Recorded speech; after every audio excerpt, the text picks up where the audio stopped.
रवावहै तेजस्विनावधीतमस्तु मा विद्विषावहै। ओम शांति शांति शांति। आदित्य चंद्रा कुज सौम्य जीवा शुक्रार्कपुत्रामपि राहुकेतु एते ग्रहाणां सकलार्थसिद्धिं कुर्वन्तु काले स्थिरभोगनित्या। श्रीमात्रे नमः। श्री गुरुभ्यो नमः। सर्वेभ्यो मित्रेभ्यो नमो नमः। జ్యోతిష బాల శిక్ష పాఠాలకి వస్తున్నటువంటి మిత్రులందరికీ నమస్కారం. జ్యోతిష బాల శిక్ష శీర్షికతో మనం జ్యోతిష శాస్త్ర ప్రాథమిక విషయాలను వీలైనంత లోతుగా అవగాహన చేసుకునే ప్రయత్నం చేస్తున్నాం. జ్యోతిషాన్ని, జ్యోతిష్ శాస్త్ర విషయాన్ని మొదటిసారిగా అధ్యయనం చేసేవాళ్ళు, ఇంతకు ముందు కాస్త పరిచయం ఉండి మళ్ళీ ఒకసారి పునశ్చరణ చేసుకునే వాళ్ళు దీంట్లో ఉన్నారు. కాబట్టి ముఖ్యంగా మొదటిసారి అధ్యయనం చేస్తున్న వాళ్ళు వాళ్ళకు సందేహాలు తప్పకుండా అడగండి. ఎందుకంటే ఒకసారి ఒక విషయం ఒక రకంగా అర్థమైన తర్వాత మళ్ళీ దాన్ని మార్చుకోవడం చాలా కష్టం ఉంటుంది. ఫస్ట్ ఇంప్రెషన్ అంటాం. ఆ ఫస్ట్ ఇంప్రెషన్ లాగా మీరు మొదట నేర్చుకుంటున్నప్పుడు ఈ శాస్త్రం మీద ఏవేవైతే మీకు అభిప్రాయాలు ఏర్పడతాయో అవి తరువాత కాలం అంతా కూడా మిమ్మల్ని ప్రభావితం చేస్తుంటాయి. అందువల్ల వీలున్నంత వరకు మనం ఓపెన్ మైండెడ్గా ఈ విషయాలన్నీ నేర్చుకోవాలి. బాలశిక్ష స్థాయి దాటిన తర్వాత మనం దాని యొక్క అప్లికేషన్ లేదా అన్వయం అనేది ఎప్పుడైనా చేసుకోవచ్చు, ఎలాగైనా చేసుకోవచ్చు. మన మనసులో ఫలాంది అని మనసులో నిలబడిపోకూడదు. ఆ క్రమంలోనే మీకు నేను జ్యోతిష్ల పరిచయం చేశాను, ఆ క్రమంలోనే మీకు కర్మ సిద్ధాంతము చెప్పాను, ఆ క్రమంలోనే రాశి చక్రం అంటే ఏమిటో చెప్పాను, రాశి కారకత్వాలు అంటే ఏమిటో చెప్పాను, భావాలు అంటే ఏమిటో చెప్పే ప్రయత్నం చేస్తున్నాను, భావచక్రం అంటే ఏంటో చెప్పే ప్రయత్నం చేస్తున్నాను. దయచేసి భావాలు, రాసులు విన్న తర్వాత, ఈ భావాల సంఖ్యలు విన్న తర్వాత ఫిక్స్ అయిపోకండి. ఇది ఒక డైనమిక్ వీల్, డైనమిక్ చక్రం, రాశి చక్రం. దాంట్లో కాంతులు ఎన్నో ఉంటాయి. మనం ఇండ్లల్లో దీపావళికి వీటికి ఈ మధ్యకాలంలో సిరీస్ ఆఫ్ లైట్స్ పెట్టుకుంటాం. ఆ లైట్స్ అన్నీ కూడా వెలుగుతూ పోతూ వస్తుంటాయి. అదేవిధంగా మన జీవితం అంతా కూడా, జీవితంలోని ప్రతి క్షణం ఆ గ్రహ కాంతులు లేదా నక్షత్ర కాంతులు లేదా రాసుల కాంతుల కారణంగా వెలుగుతూ పోతూ వస్తూనే ఉంటుంది. అదే జీవితం. దీపావళికి మన ఇంటి ముందు పెట్టుకున్న series of lights light series ఏదో పెట్టుకుంటే లైట్లు ఎలా వెలుగుతాయో మన జీవితం కూడా అలాగే వెలుగుతుంది. ఆ జీవితంలో మరి ఏ విషయంగా ఏది ఫిక్స్గా అనుకోవాలా వద్దని ఏది ఫిక్స్గా అనుకోకూడదు. ఆ క్రమంలో మనం నేర్చుకునేది ఏంటంటే భావచక్రము అనేది ఒక సాధనం, ఒక టూలు. ఆ భావచక్రం రాశి చక్రంతో అనుసంధానం చేయడానికి తయారు చేయబడింది. ఎందుకు చేయబడింది? రాశి చక్రంలో ఉన్నది జ్యోతిష్యులు. అక్కడి నుంచి వచ్చే జ్యోతిష్యుల కారకత్వాలు తెలిసిన తర్వాత అవి నాకు ఏ విషయంలో, నా జీవితంలో ఏ విషయంలో ఏం చేస్తాయి అని తెలుసుకోవడానికి మన జీవితాన్ని మళ్ళీ నిర్వచించుకోవాల్సి వచ్చింది. జీవితాన్ని మళ్ళీ ఒక రాశి చక్రం కొరకు సమానంగా సింక్రనైజ్ చేయడం కోసం మనం తయారు చేసుకోవాల్సి వచ్చింది. అది భావచక్రం. రాశి చక్రం భూమి యొక్క పరిభ్రమణం మీద ఆధారపడి నిర్మించుకుంటే, ఈ భావచక్రం భూమి భ్రమణం మీద ఆధారపడి, రొటేషన్ మీద. అది రివల్యూషన్, ఇది రొటేషన్. సో ఈ రకంగా మనకి రెండు అత్యంత శాస్త్రీయమైన సాధనాలు ఇచ్చిన ఋషులు ఈ భావచక్రపు విశ్లేషణ చేసుకోవడానికి మనకు ప్రతి భావానికి సంబంధించినటువంటి విషయాలు మనకు ఎన్నో చెప్పారు. ఈ భావాలు మనకి జీవితంలో ఆటుపోట్లు, సుఖ దుఃఖాలు, వెలుగు నీడలు అన్నీ ఉంటాయి. కాబట్టి ఈ 12 భావాల్లోనూ అన్నీ ఉంటాయి అన్నారు. ఈ 12 భావాలలో ఉండేవే జీవితం అన్నారు. నా జీవితం దాంట్లో ఎందుకు ఉంటుంది అంటే ఏదో దగ్గర ఉండాల్సిందే కదా! జీవితం అనే దానికి ఏదో ఒకటి ఉండాల్సిందే. అందులో జీవితం అనేది నిర్వచించుకున్నప్పుడు మనకి అసలు జీవితం ఎలా ఉంటుంది అంటే మళ్ళీ శాస్త్రబద్ధంగా, క్రమబద్ధంగా, శాస్త్రీయంగా నిర్వచించుకోవాలి కాబట్టి అసలు జీవితం అంటేనే ముందు జీవించడానికి వనరులు ఉండాలి అన్నారు. భౌతికంగా అన్నీ ఉండాలి అన్నారు. అందువల్ల ఆది భౌతికములు 4 వచ్చాయి. ఆ భౌతికంగా ఉన్న వాటితో పాటు పరిస్థితులు కూడా ఉండాలి జీవితానికి. అందువల్ల జీవించడానికి పరిస్థితులు ఉంటే అది ఆది దైవికాలయ్యాయి. ఎందుకంటే పరిస్థితులు మన చేతుల్లో ఉండవు. అందువల్ల ఆది దైవికం పొర వచ్చేసింది. ఆ 2 ఉంటే యాక్చువల్‌గా జీవించాలి మనం. వాస్తవంగా జీవించాలి. ఎలా జీవిస్తాం? ఆ భౌతికంగా ఉన్న వాటిని ఆధారం చేసుకొని పరిస్థితులకు అనుగుణంగా మనం జీవిస్తాం.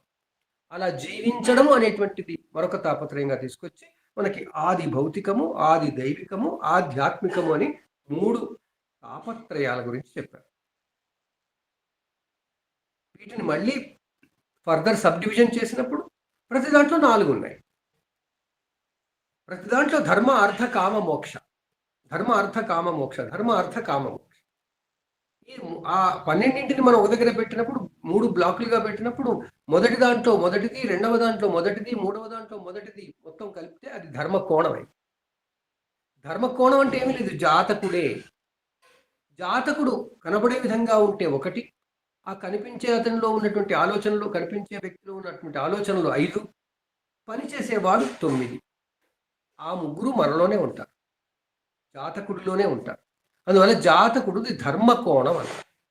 ధర్మం అంటే నేను అని అర్థం అండి. నేను ఎలా ఉండాలో చెప్పే శాస్త్రాలే ధర్మశాస్త్రాలు. ధర్మ అంటే నేను. అందుకే అంటాం ధర్మంగా చెబుతున్నా అంటాం. ఒట్టేస్తుంటారు అప్పుడు కొన్ని చోట్ల. నేను ధర్మంగా చెప్తాను, నేను ధర్మంగా ఉంటానంట. ధర్మంగా ఉండడం ఏంటి అంటే నేను నేనుగా ఉంటాను. సో ఆ విధంగా మనకి ఋషులు ధర్మ కోణము, మన జీవితంలో ఉన్నటువంటి ధర్మ కోణాన్ని ఇచ్చారు. అదేవిధంగా అర్ధకోణం. అర్ధకోణం అంటే ఏంటి? వనరులు. వనరులు ఉండడం 2, ఆ వనరుల్ని వాడుకోగలిగే సామర్థ్యం ఉండడం 6, ఆ వనరుల్ని వాడుకునే క్రియ 10. సో 2, 6, 10 ఒక కోణం అయిపోయింది. ఈ వనరుల్ని ఎందుకు వాడుకుంటాం? నేను ఎందుకు వాడుకుంటాను వనరుల్ని?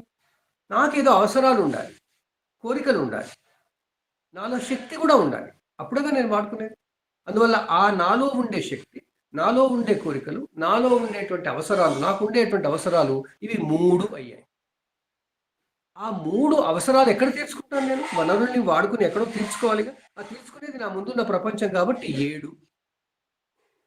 ఆ వనరుల్ని వాడుకుంటూ శక్తిని ఉపయోగించి నా అవసరాలు తీర్చుకుంటున్నప్పుడు, ముందుకున్న ప్రపంచంలో తీర్చుకుంటున్నప్పుడు నేను ఏదో ఒకటి పొందుతాను. నాకేదో లభిస్తుంది. ఆ లభిస్తుంది కాబట్టి అది లాభస్థానం 11. సో 3, 7, 11 కామ్య కోణాలు, కామ కోణాలు అయ్యాయి. కామకోణం అనే పదానికి లోతైన అర్థం ఇక్కడ. మనకు తెలిసిన ఏదో చిన్న చిన్న చిల్లర విషయం కాదు. కామ కోణం. ఆ విధంగా ఈ 3 రకాలుగా మనం 3 కోణాల ద్వారా నా జీవితం ఉంటే అసలు ఈ జీవితం ఇలా సాగడం కొరకు కావాల్సిన మళ్ళీ సాధనాలు కావాలి. ఏదో మీడియం కావాలి కదా! టూల్స్ కావాలి. ఆ సౌకర్యాలు కావాలి. ఆ సౌకర్యాలు 4 మళ్ళీ. ఆ సౌకర్యాలని వాడుకుని నేను జీవితం జీవిస్తుంటే ఏమవుతుందో తెలియదు. అది 8. ఏమవుతుందో తెలియదు. ఫలితం ఏంటో తెలియదు 9. ఫలితం ఉంటుంది. తెలియదు అంటే తర్వాత తెలుస్తుంది. జీవించిన తర్వాత తెలుస్తుంది. అందువల్ల ఆ ఫలితం అనేది 8. ఆ 8 రావడం కొరకు, ఫలితం రావడం కొరకు నేను ఎంతో పోగొట్టుకోవాలి కాబట్టి నేను పోగొట్టుకునేది 12 వ్యయం. సో అందువల్ల 1, 2, 3, 4 మొదటి తాపత్రయం అది ఆది భౌతికం. 5, 6, 7, 8 రెండవ తాపత్రయం అది ఆది దైవికం. అంటే పరిస్థితులు, జీవితంలో పరిస్థితులు. ఆ 9, 10, 11, 12 ఆధ్యాత్మికము. 9 నేను జీవించేవాడిని. 10 జీవిస్తున్నాను. జీవిస్తున్నందువల్ల పొందుతున్నాను 11. ఈ పొందడానికి పోగొట్టుకునేది 12. ఇది ఆధ్యాత్మికంలో ఉన్న ధర్మార్థ కామ మోక్షాలు. ఏదైనా సరే పని అయిపోయిన తర్వాత వదిలిపెట్టడం మనకి సహజం. అందువల్ల ఏదైనా అవసరం ఉండి ఆ ప్రయాణం చేస్తే కారును, బస్సుని వదిలేస్తాం. ప్రయాణం ఎలా ఉందో చెప్పేది 8. ఆ తర్వాత ప్రయాణం అయిపోయింది అన్న భావన నాలో రావడం 12. ఆ భావన రావడానికి నేను ఏదో పోగొట్టుకున్నాను కదా! ఆ పోగొట్టుకున్నదంతా 12. ఇలా మనకి మొత్తం భావచక్రం మన జీవితంలో అనుక్షణం జరిగే సంఘటనలకి ఒక కోడింగ్ ఇవ్వబడింది. కోడ్ లాగా ఇవ్వబడింది. మరి ఇది ఇలా ఇస్తే ఆ రాసులు, నక్షత్రాలు వాటిల్లో ఉంటే అవేమో స్థిరంగా ఉంటాయి. అవేం కదలవు. రాశిచక్రం కదలకుండా ఉంది మన చుట్టూ, సౌరమండలం చుట్టూ. అందువల్ల ఆ వాటి శక్తిని మనం ఎలా మార్పు చెందుతుంది అంటే ఈ సౌరమండలంలో తిరిగే గ్రహాలు మారుస్తాయి. గ్రహాలు మారుస్తాయి. నిఖిల అది మ్యూట్ చేసుకోండి. నిఖిల అనే అమ్మాయి మ్యూట్ చేసుకోండి. సో మనకి భావచక్రంలో భావాలన్నీ యాక్టివేట్ అవుతాయి అంటే ఆ రాసులు నక్షత్రాల ద్వారా శక్తివంతమైతే యాక్టివేట్ అయ్యేది గ్రహాల ద్వారా అవుతాయి. ఎందుకంటే గ్రహాలు మారుతుంటాయి, తిరుగుతుంటాయి. అందువల్ల మనం ఏ ఫలితం చెప్పుకోవాలనుకున్నా, ఏ సూచన చేసుకోవాలనుకున్నా మనం గ్రహాల ద్వారానే చేసుకుంటాం. గ్రహాలే మాధ్యమాలు. అందువల్ల గ్రహాలని ఫలదాతలు అంటారు. మనం గ్రహకారకత్వాలు చెప్పుకునేటప్పుడు ఇంకా చెప్పుకుంటాం. ఆ గ్రహాలు ఈ భావచక్రంలో కొన్ని బాధ్యతలని మోస్తాయి. ఆ గ్రహం ఏం చేస్తుంది, ఆ భావానికి మనకి ఏమొస్తుంది, ఆ గ్రహం ఏం చేస్తుంది అనే విషయాలు వేరు. కానీ ప్రతి భావచక్రానికి, ప్రతి గ్రహానికి, ప్రతి భావచక్రంలో అంటే ప్రతి జాతకంలో ప్రతి గ్రహానికి ఏదో ఒక బాధ్యత వస్తుంది. ఏ కారణంగా వస్తుంది? అది రాశి అధిపతి అయినందుకు వస్తుంది, నక్షత్రానికి అధిపతి అయినందుకు వస్తుంది. దాని తర్వాత ఆ జాతక లగ్నాన్ని బట్టి వస్తుంది. లగ్నాన్ని బట్టి మనం చెప్పుకునేవి ఏమిటి? లగ్నానికి ధర్మకోణం ఉంటుంది 1, 5, 9 ఆ స్థానాలు. ఆ స్థానాల అధిపతులు ఈ జాతకుడికి, ఆ జాతకుడికి ఎప్పుడూ మేలు చేసేవి ఉంటాయి. అందువల్ల వాటిని యోగ కారకులు అంటారు. 4, 7, 10 కేంద్రాలు. ఈ కేంద్రాల అధిపతులు ఎప్పుడూ మేలు చేసేవారిగా ఉంటారు కాబట్టి వాళ్ళని శుభులు అంటాం. ఇక్కడ గ్రహాలతో సంబంధం లేదు, ఆ స్థానాల ఆధిపతులతో సంబంధం. ఎందుకంటే ఒక్కో గ్రహానికి 2 ఆధిపత్యాలు ఉన్నాయి. అందువల్ల ఆ గ్రహాన్ని పట్టుకుని మీరు కాన్సన్ట్రేషన్ చేయకండి, స్థానాధిపత్యాన్ని చేయండి. మేషరాశికి, మేష లగ్నానికి 1వ అధిపతి లగ్నాధిపతి కుజుడు, మళ్ళీ అష్టమాధిపతి కూడా కుజుడు, దుస్థానానికి అధిపతి కూడా కుజుడు. ఇలా ప్రతి గ్రహానికి ఒక మంచి ఒక దుస్థానము రావచ్చు, శుభస్థానము దుస్థానాలు రావచ్చు, ఆధిపత్యం. అలాగని చెప్పి ఆ గ్రహం ఏం చేస్తుంది మరి? దానికోసం మనం గ్రహకారకత్వాలు తీసుకున్న తర్వాత ఆ ఫలితాలు ఎలా సూచించుకుంటాం అనేది చెప్పుకుంటాం. ఈలోగా కన్ఫ్యూజ్ అవ్వకుండా గ్రహాలు ఎక్కడున్నాయని మనం మాట్లాడుకోవట్లేదు. గ్రహాలకు ఏమవుతాయి, రాశి చక్రానికి, జాతకానికి ఏమవుతాయి అనేది తెలుసు. దాంట్లో మనం ఏమవుతాయి అంటే బాధ్యతలు ఏమిటి అని అంటాం. ప్రతి జాతకంలో అన్ని గ్రహాలకు బాధ్యతలు వస్తాయి. మొట్టమొదటి బాధ్యత యోగ కారకుల బాధ్యత. ఎవరికి వస్తాయంటే తెలుసు మనకి, 1, 5, 9 స్థానాల అధిపతులకు వస్తాయి. తర్వాత 2, 7 స్థానాల అధిపతులకు ఏం ఆధిపత్యం వస్తుంది? మారక ఆధిపత్యం వస్తుంది. మారక స్థాన ఆధిపత్యం వస్తుంది. సో మారక స్థాన అధిపతులు అంటే వాళ్ళు మారకాధిపతులు అవుతారు. వీళ్ళు యోగ కారకులు అవుతారు. యోగకారకుడే మారకాధిపతి కూడా కావచ్చు. ఎక్కడవుతాడు? మకర లగ్నానికి. మకర లగ్నానికి శని లగ్నాధిపతి, తర్వాత ద్వితీయాధిపతి అంటే 2వ భావానికి అధిపతి. ఎంత సంస్కృత పదాలు వస్తాయి కాబట్టి కన్ఫ్యూజ్ అవ్వదు. ఆ పదాలను పట్టుకుని మీరు అనవసరంగా ఏదో వొకాబులరీ పెంచుకోవద్దు.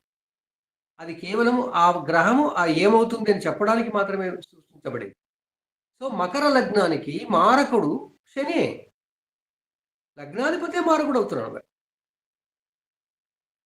ఆ మారకుడు అయినంత మాత్రాన శని ఏదో చేసేస్తాడు అనడానికి వీల్లేదు కదా. బాధ్యత వచ్చిందంతే.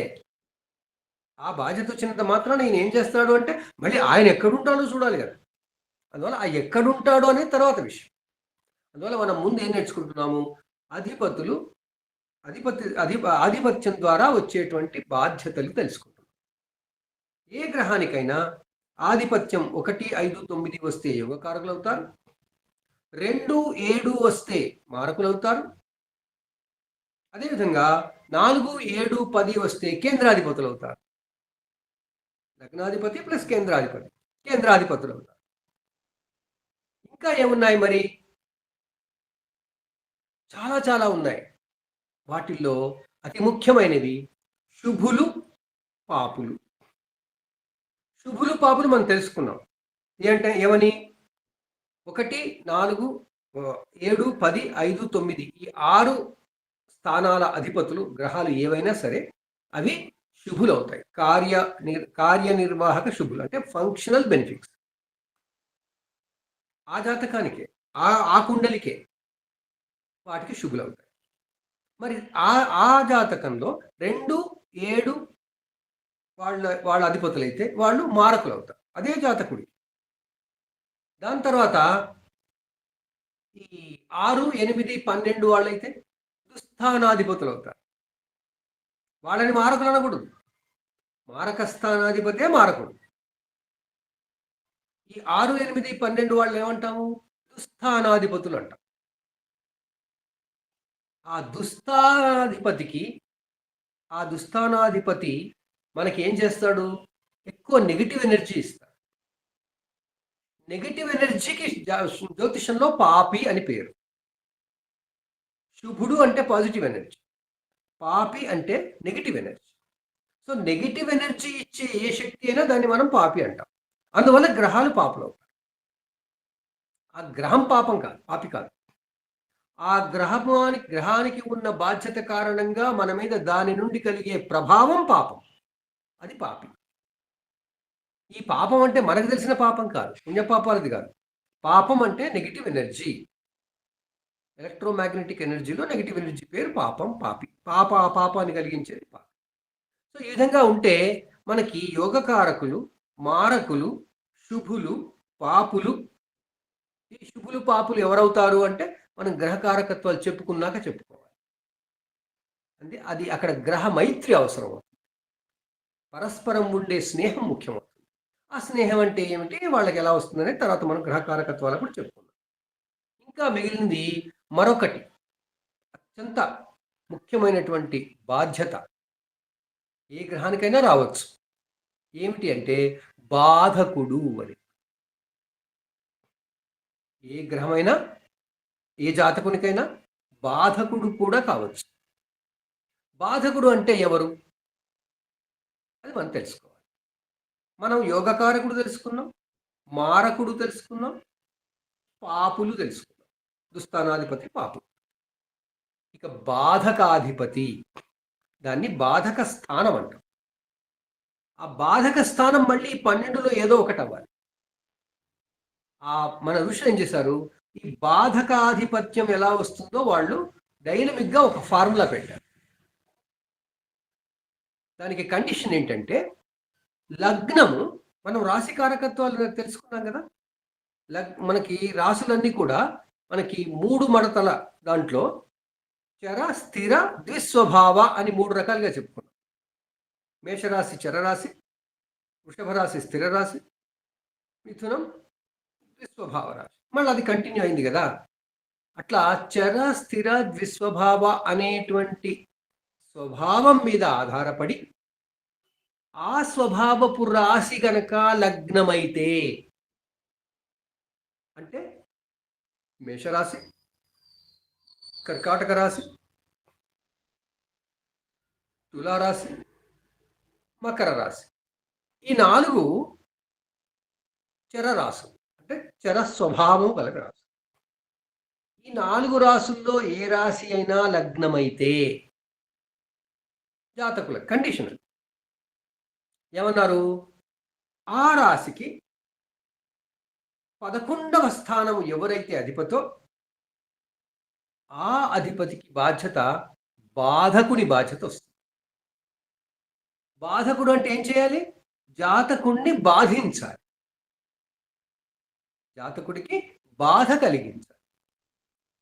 ఇది మొదలు గుర్తుపెట్టుకోండి. ఆ బాధ అంటే ఏంటో తర్వాత తెలుసుకుందాం. సో బాధకుడు బాధ్యత బాధ కలిగించడం. జాతకుడికి బాధ కలిగించడం. అది ఎవరు కలిగిస్తారు మరి? ఇష్టం వచ్చిన వాటి ఏదో గ్రహం వచ్చి కలిగించదు. చరలగ్నాలకి 11వ స్థానాధిపతి బాధ కలిగించే అధికారం వస్తుంది. బాధ్యత వస్తుంది. అధికారమే కర్మ, బాధ్యత. బాధ కలిగించాల్సిందే. అంటే మేషరాశి అయితే 11వ స్థానం ఏదవుతుంది మేషలగ్నానికి? కుంభరాశి అవుతుంది. అందువల్ల కుంభరాశికి అధిపతి ఎవరు? శని. అందువల్ల మేష లగ్నానికి శని బాధకాధిపతి అవుతాడు. 11వ స్థానం ఏమనుకున్నాం మనం? మిశ్రమ స్థానం అనుకున్నాం. మిశ్రమ స్థానాధిపతి. ఆ 11వ స్థానం మేషరాశి వాళ్ళకి ఏమిటి? లాభస్థానం. పొందునది, జీవించినందువలన పొందినది. జీవించినందువల్ల ఏం పొందుతాం? అన్నీ పొందుతున్నాం. హాయిగా కూర్చొని చూస్తున్నాం, కష్టపడి చూస్తూ కష్టపడుతున్నాం, అన్నీ పొందడమే. సో పొందడానికి అవసరమైనటువంటి స్థానంలో ఉండి పొందేవన్నీ ఇచ్చేటువంటి ఆ అధిపతి బాధకాధిపతి కూడా అవుతాడు. సో చరస్వభావ లగ్నములకు 11వ స్థానాధిపతి బాధకాధిపతి అని గుర్తుపెట్టుకో. నేను మళ్ళీ చెప్తున్నాను, గ్రహాలకి బాధ్యతలు వస్తాయి. గ్రహాలు ఎక్కడున్నాయి అనవసరం. ప్రతి రాశి కారణంగా మనకి బాధ్యతలు వస్తాయి, వాటికి బాధ్యతలు వస్తాయి ప్రతి జాతకుడికి సంబంధించి.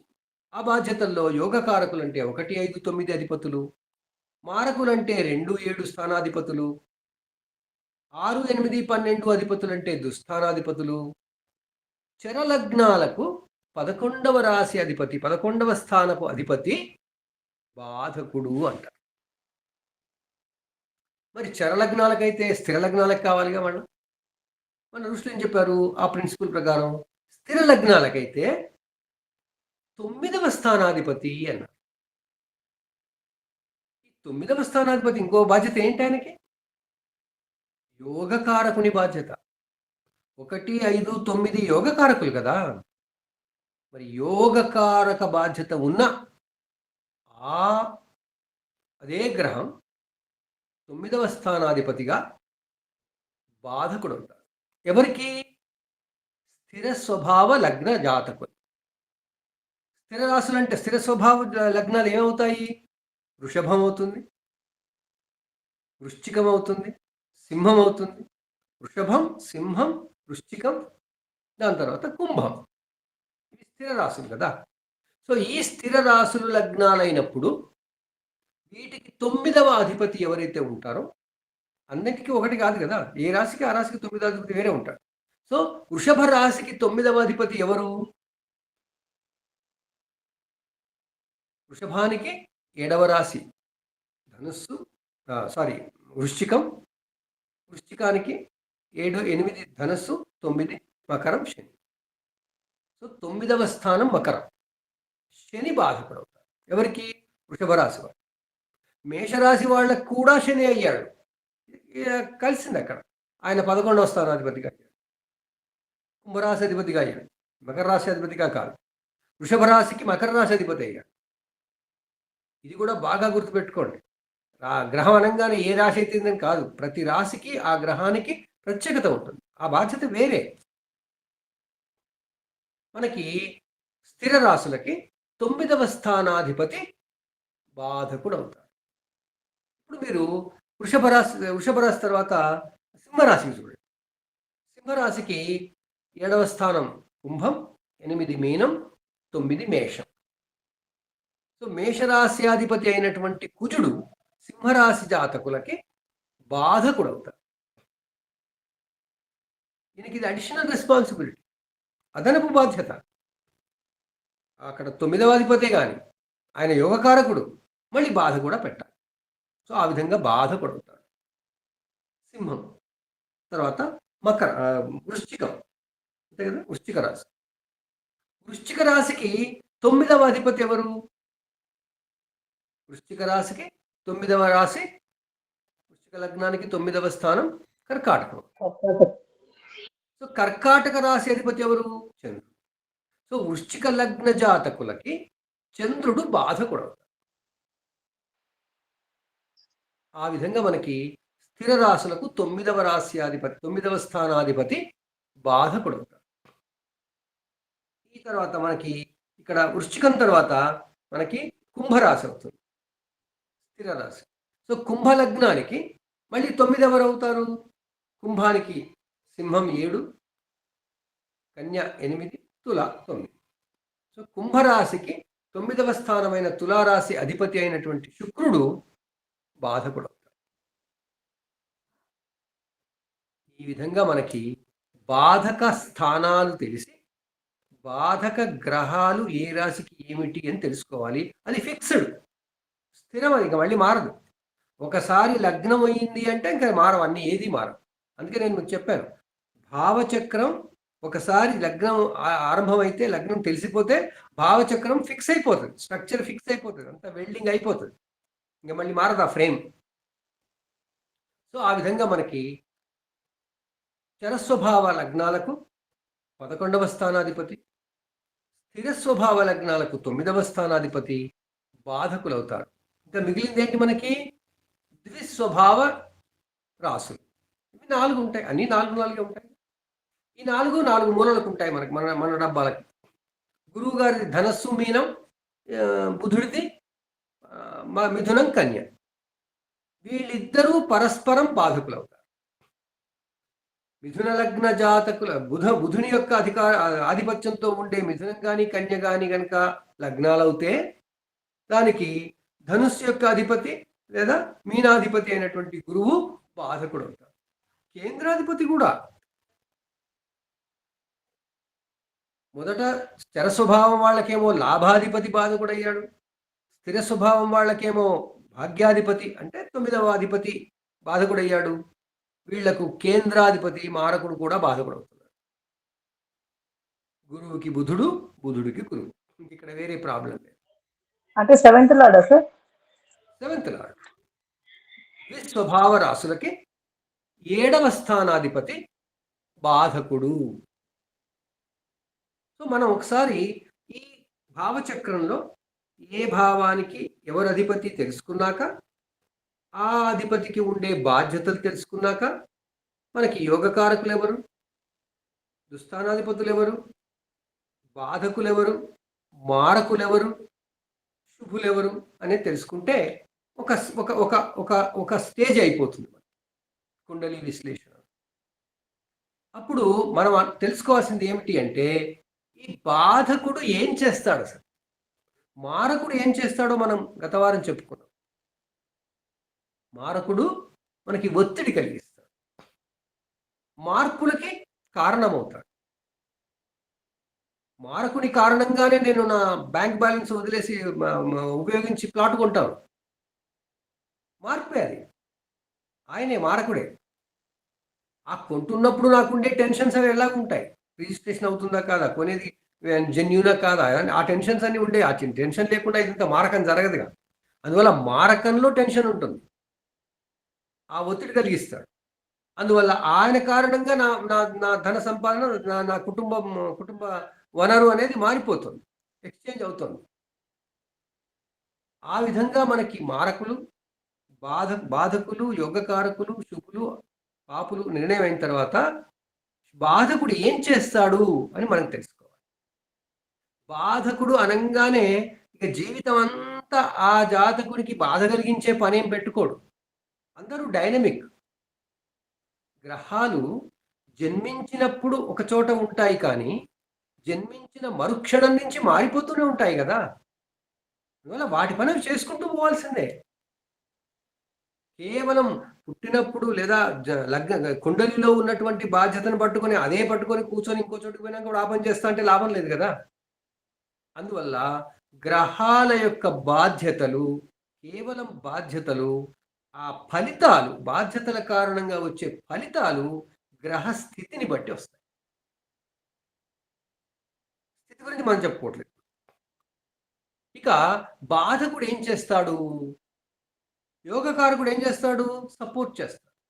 మేలు కలగడానికి కృషి చేస్తాడు. అంటే మనమంతా మనకి మనం మేలు చేసుకోవడానికి ఆ శక్తులు మనకి ఉపయోగపడతాయి. దుస్థానాధిపతి ఏం చేస్తాడు? ఆ మేలు కలగడంలో మనకి పరీక్షలు పెడతాడు. ఆ పరీక్షలు సఫలం కావడం కోసం మనం చేసే ప్రయత్నం అంతా మనకి ఈయన దుస్థానాధిపతి యొక్క మహత్యం. దుస్థానాధిపతి మహత్యం మనకి ఎప్పుడు ఏముంటుందంటే, మనం కష్టపడి శ్రమించి ఫలితం సాధించడం కోసం చేసే ప్రయత్నం కలిగిస్తాడు మనం. దాన్ని మనం కష్టము అంటాం. కష్టాలు పడుతున్నాను ఈ దుస్థానాధిపతి వల్ల అంటాం. ఆ కష్టాలేం పడే కష్టం అంతా మన మంచి కోసమే. ఇక బాధకుడు ఏం చేస్తాడు? ఒక చిన్న రోల్, అది ఒక పాత్ర. మనకి ఎప్పుడు అవసరమో అప్పుడు బాధ కలిగిస్తాడు. మళ్ళీ చెప్తున్నాను, ఎప్పుడు అవసరమో అప్పుడు బాధ కలిగిస్తాడు. ఇష్టం వచ్చినట్టు కాదు. నేను హాయిగా పడుకున్నాను అని పడుకుంటే బాధ కలిగించడం కాదు. ఈ బాధ మనం చాలాసార్లు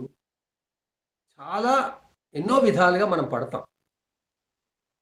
మనకి సాధారణంగా అనారోగ్యం కలిగినప్పుడు మనం ఏం చేస్తాం? మందులు వేసుకుంటాం. డాక్టర్ దగ్గరికి వెళ్తాం, వెళ్ళి మందులు ఇవ్వమంటాం, మందులు వేసుకుంటాం.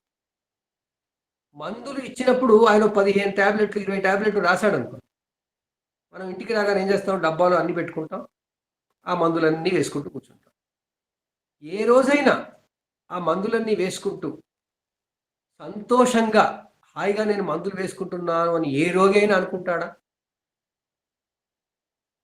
డాక్టర్ ఇన్ని గోళీలు రాశాడు నాకు అని బాధపడుతూనే వేసుకుంటాడు. ఈ గోళీలు ఇన్ని రాసి, టాబ్లెట్లు ఇన్ని రాసి మీకు బాధ కలిగించే వారెవరు? డాక్టర్.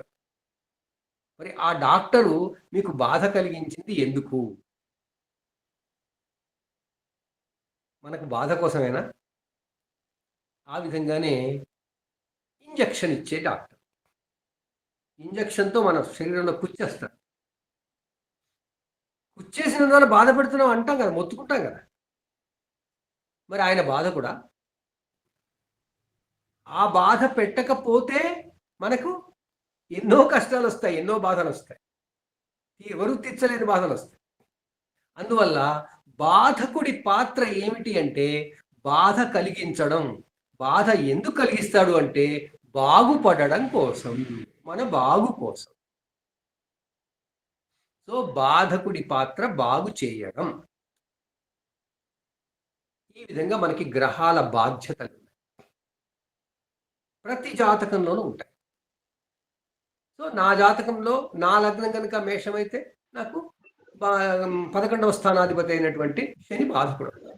ఆ శని ఏం చేస్తాడు? నాకు డాక్టర్గా పనిచేస్తాడు అనారోగ్యం కలిగినప్పుడు.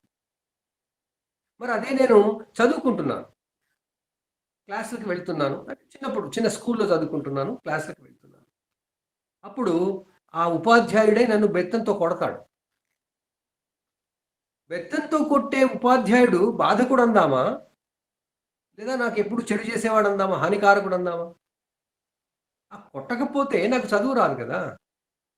ఈ విధంగా మనకి బాధకుని బాధ్యతలు గ్రహాలు నిర్వర్తిస్తూ మనకి అల్టిమేట్గా, అంటే చివరికి మనకి బాగు చేస్తాయి, మేలు చేస్తాయి.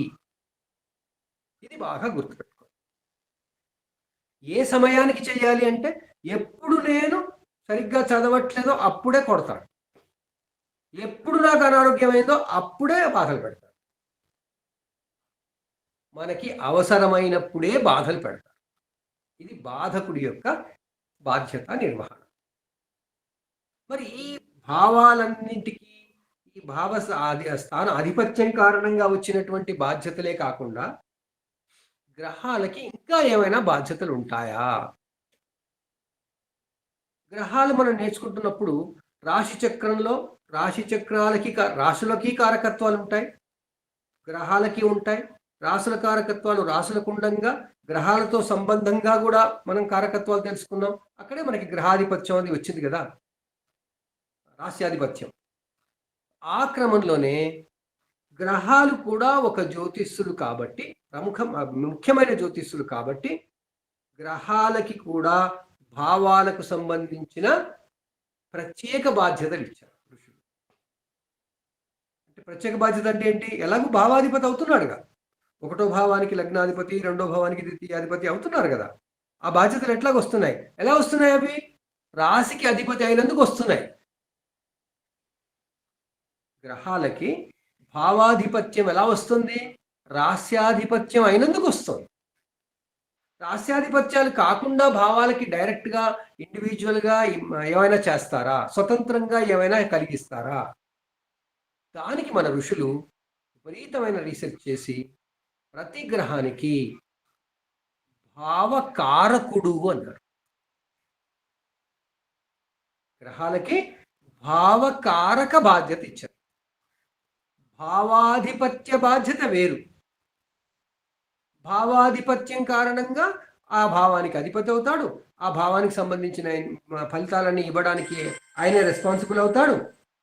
దాని తర్వాత మనకి ఆ భావం ఏది ఇవ్వాలో అది ఇవ్వాలి, ఆయన బాధ్యత ప్రకారం చేస్తాడు. కానీ ఈ గ్రహం ఒక ఏజెంట్గా చేస్తాడు.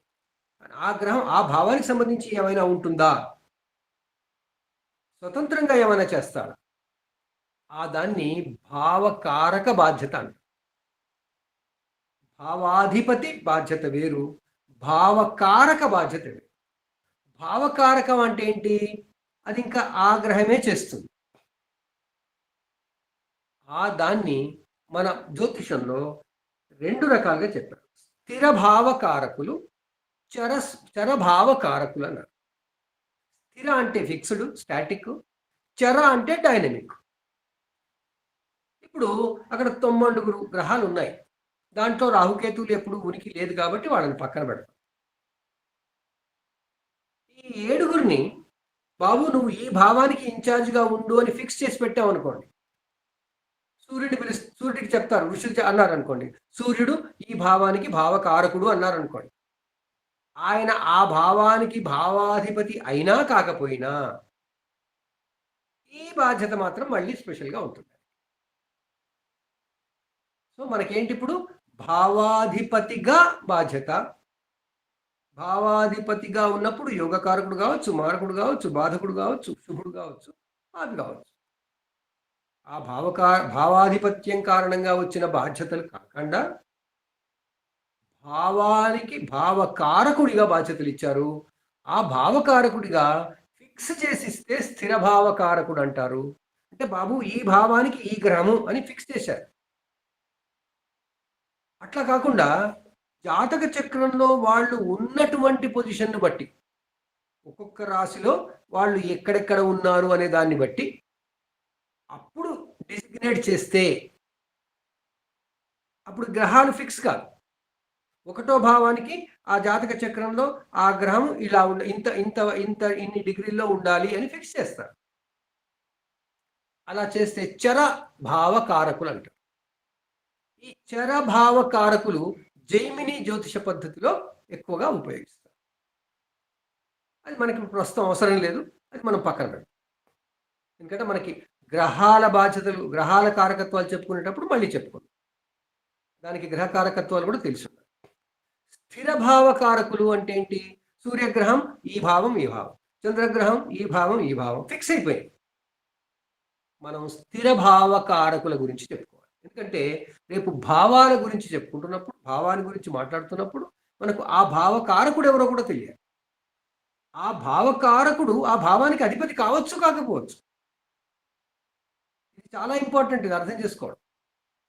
భావకారకుడు ఆ భావానికి అధిపతి అవ్వచ్చు, అవ్వకపోవచ్చు, కానీ భావకారకుడు ఫిక్స్ అయి ఉంటాడు.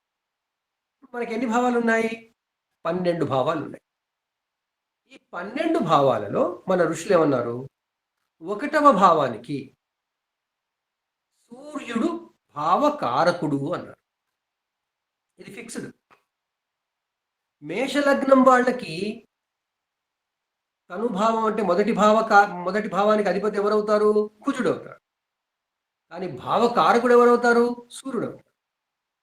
అంటే మేషలగ్నానికి మేషలగ్నాన్ని కంట్రోల్ చేసి దాన్ని మొత్తం మన మీద నియంత్రించడానికి భావాన్ని ఇచ్చే గ్రహాలు ఏమవుతాయి?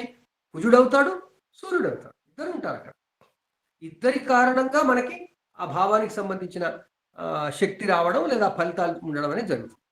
సో భావకారకుడు ఉంటాడు, భావాధిపతి ఉంటాడు. సో ఈ విధంగా భావకారకుడని సహజ భావకారకులు అంటారు, భావకారకుడు అంటారు, స్థిర భావకారకులు అంటారు. నోట్స్లో ఉన్నాయి ఇవి. ఇప్పుడు ఈ పాఠం విని చదవండి. స్థిర భావకారకుల్లో 1వ భావానికి సూర్యుడు, 2వ భావానికి గురువు. 2వ భావంలో ఏమేమి ఉన్నాయి? మనకి ధనం ఉంది, సంపదలు ఉన్నాయి, కుటుంబం ఉంది, తర్వాత వాక్కు కూడా ఉంది.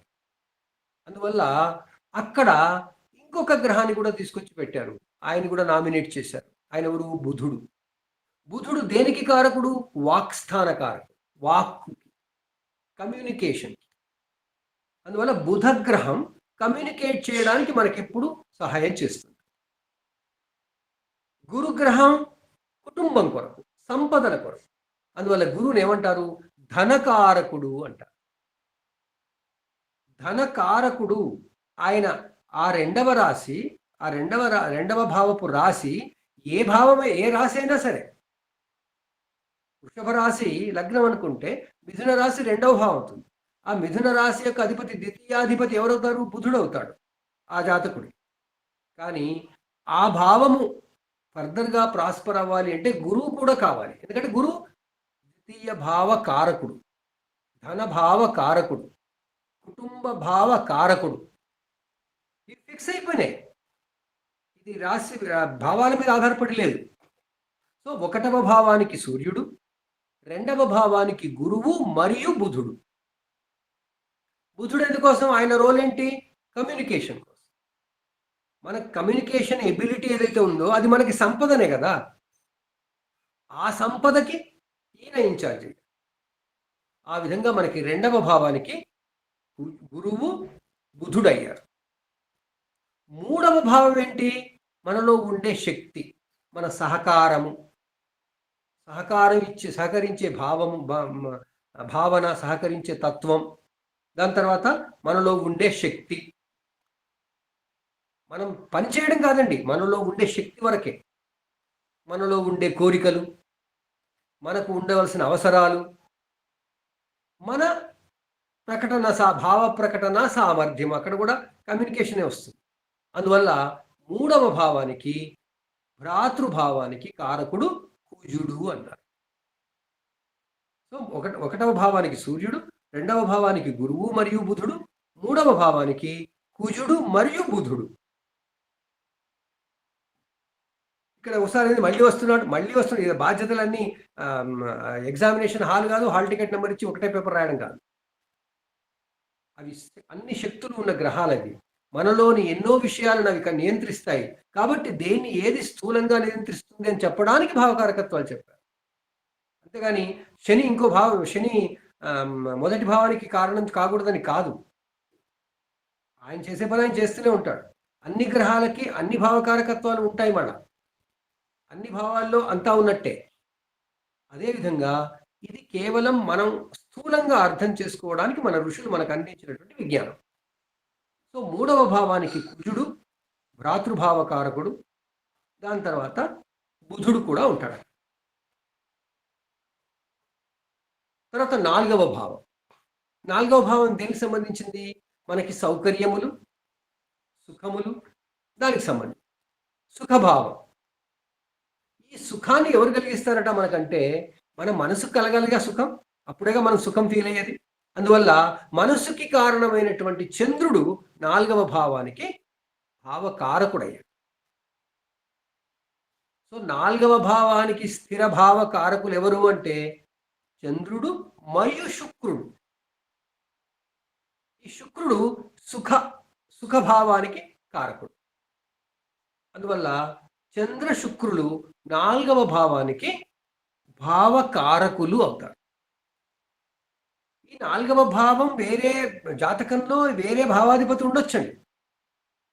ఇప్పుడు ఈ 4వ భావం మనకి సింహరాశి కనుక లగ్నం అయినట్టయితే సింహం, కన్య, తుల, వృశ్చికం రాశి 4వ భావం అవుతుంది. దాని భావాధిపతి కుజుడే. కానీ కుజుడితో పాటు చంద్రుడు, శుక్రుడు కూడా ఆ భావం మనకి కలగడంలో, మనకి ఫలించడంలో వాళ్ళు ఇన్వాల్వ్ అవుతారు. భావకారకులు. 4వ భావానికి చంద్రుడు, శుక్రుడు.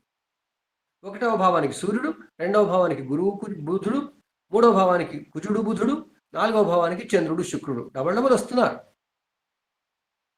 5వ భావానికి మనలో కలిగే, మనలో నుంచి పుట్టేవన్నీ 5వ భావం. అంటే దాని పుత్రభావం అన్నారు. పుత్ర అనగానే కేవలం సంతానం కాదు. సంతానం లేని వాళ్ళకి పుత్రభావం లేనట్టేనా? సంతానం కాదు, మనలో కలిగే భావనలు, మనలో కలిగే ఆలోచనలు, మనలో నుంచే వచ్చేవన్నీ కూడా 5వ భావం. ఆ 5వ భావానికి కారణం గురువు అవుతాడు. అందువల్ల గురువుని పుత్రకారకుడు అంటారు. పుత్రకారకుడు అనగానే సంతానం మాత్రమే ఇచ్చేవాడని కాదు. అసలు మనలో వివేకము ఉండి, మనలో అన్ని రకాల ఆలోచనలు రాగలిగితే అది అది గురువు యొక్క ప్రభావం అవుతుంది. ఆ రాశి ప్రభావం ఎట్లా ఉంటుంది? ఏ రాశి 5వ స్థానమో ఆ రాశి ప్రభావం ఉంటుంది. దాంతోపాటు గురువు యొక్క ప్రభావం ఉంటుంది. గురువు 5వ భావానికి కారకుడయ్యాడు. భావకారకుడు అవుతాడు. భావకారకులు, భావాధిపతులు కన్ఫ్యూజ్ కావు. భావాధిపతి, 5వ భావాధిపతి ఉండనే ఉంటాడు. కానీ 5వ భావానికి భావకారకుడు గురువు కూడా అవుతాడు. అంటే గ్రహాల మల్టిపుల్ బాధ్యతలు వస్తున్నాయి ఇప్పుడు. ఇంకా తర్వాత 6వ భావానికి, 6వ భావం ఏమనుకున్నాం మనం? శత్రుభావం. అంటే అన్ని కష్టపడాలి, ఎదుర్కోవాలి, పరిస్థితులు ఎదుర్కోవాలి. ఈ పరిస్థితులు ఎదుర్కోవాలి అంటే మనలో ఎవరు ఉండాలి? ఏ గ్రహం కావాలి? మనలో ఏ గ్రహశక్తి కావాలి? 6వ భావానికి ఏ రాశి ఉందో ఆ రాశి యొక్క ఆ రాశి భావాధిపతి ఎలాగ ఉంటాడు మనలో. ఇంకా ఎవరు కావాలంటే మనలో ఆ భావానికి కావలసిన బుద్ధి బలం ఉండాలి. అంటే మనం పరిస్థితులు ఎదుర్కోవడానికి మనకి బుద్ధి బలం కావాలి. అందువల్ల బుధుడు 6వ భావానికి ఒక కారకం. ఇంకా మనలో శక్తి ఉండాలి ఎదుర్కోవాలంటే. అందువల్ల శక్తి కారకుడైనటువంటి కుజుడు. అంటే మనలో కుజుడు ఉండాలి, మనలో బుధుడు ఉండాలి. అప్పుడు 6వ భావాన్ని మనం బాగా ఎదుర్కోగలం.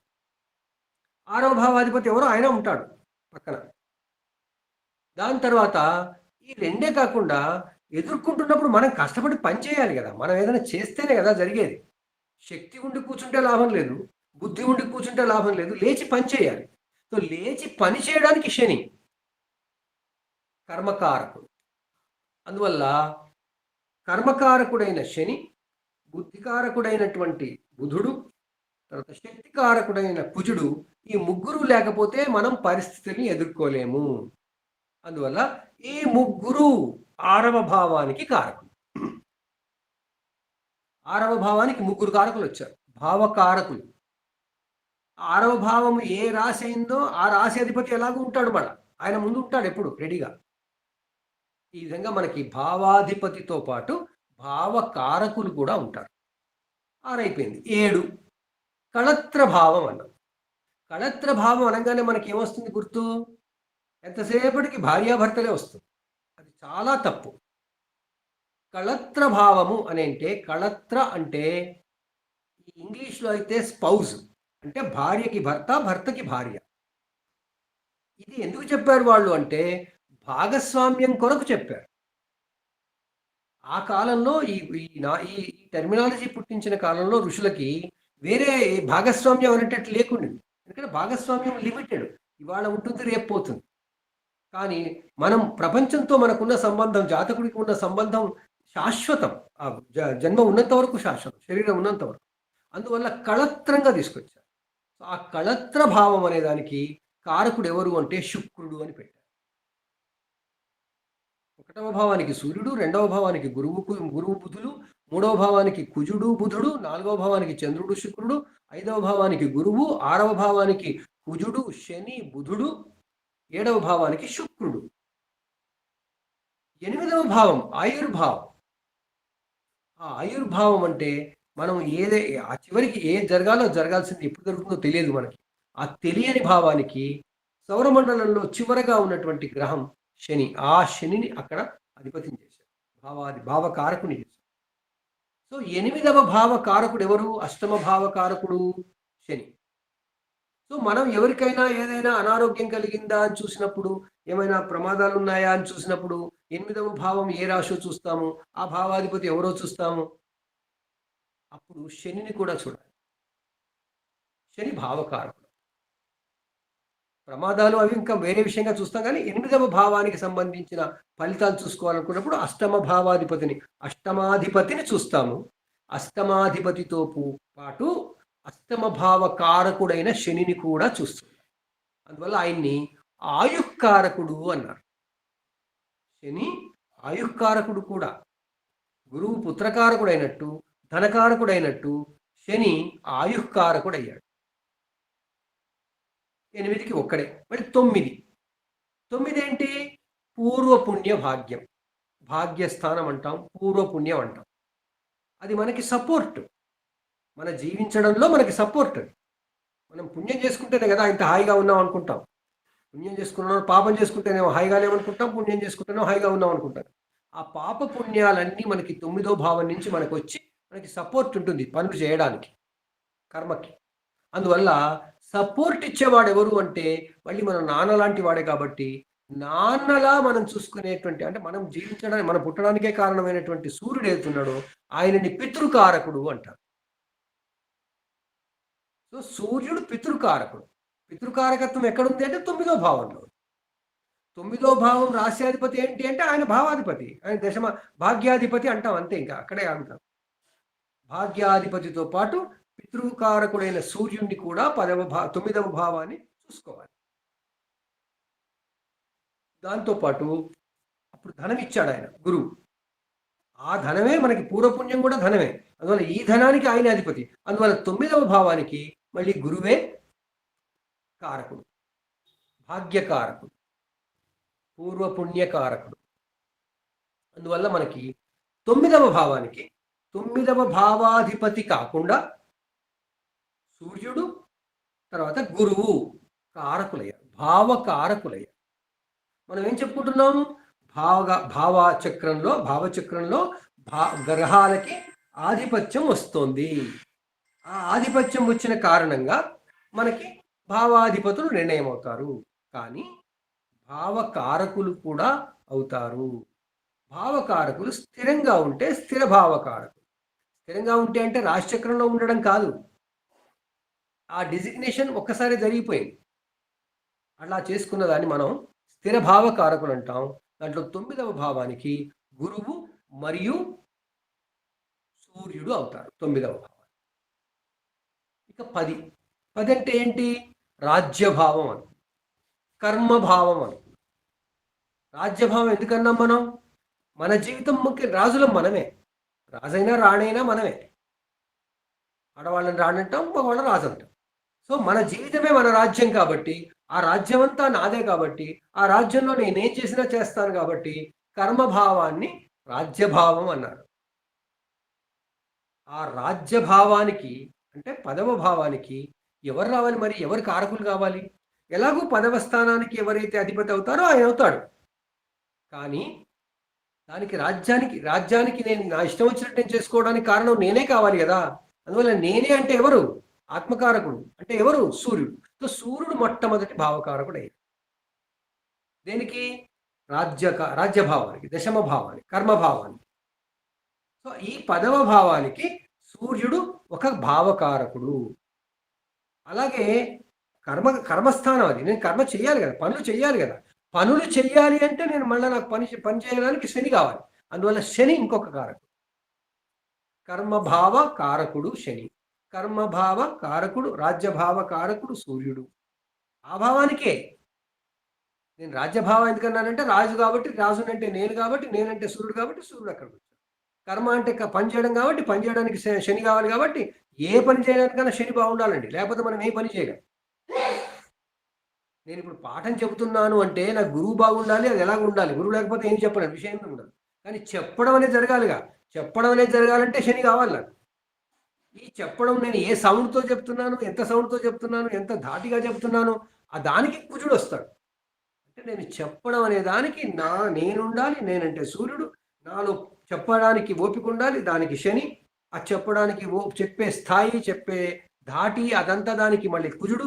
ఈ ముగ్గురు ఉంటే కానీ నేను మీకు చెప్తున్నాను. అదేవిధంగా కర్మభావానికి, పదవ భావానికి లేదా రాజ్యభావానికి సూర్యుడు ఒక భావకారకుడు, శని ఒక భావకారకుడు, శక్తి కావాలి కాబట్టి కుజుడు కూడా ఒక భావకారకుడు. సో మనలో ఏమేమి ఉన్నాయి, ఏ ఏ గ్రహాలు ఉన్నాయి అనేది ఇప్పుడు మనం అర్థం చేసుకోవాలి.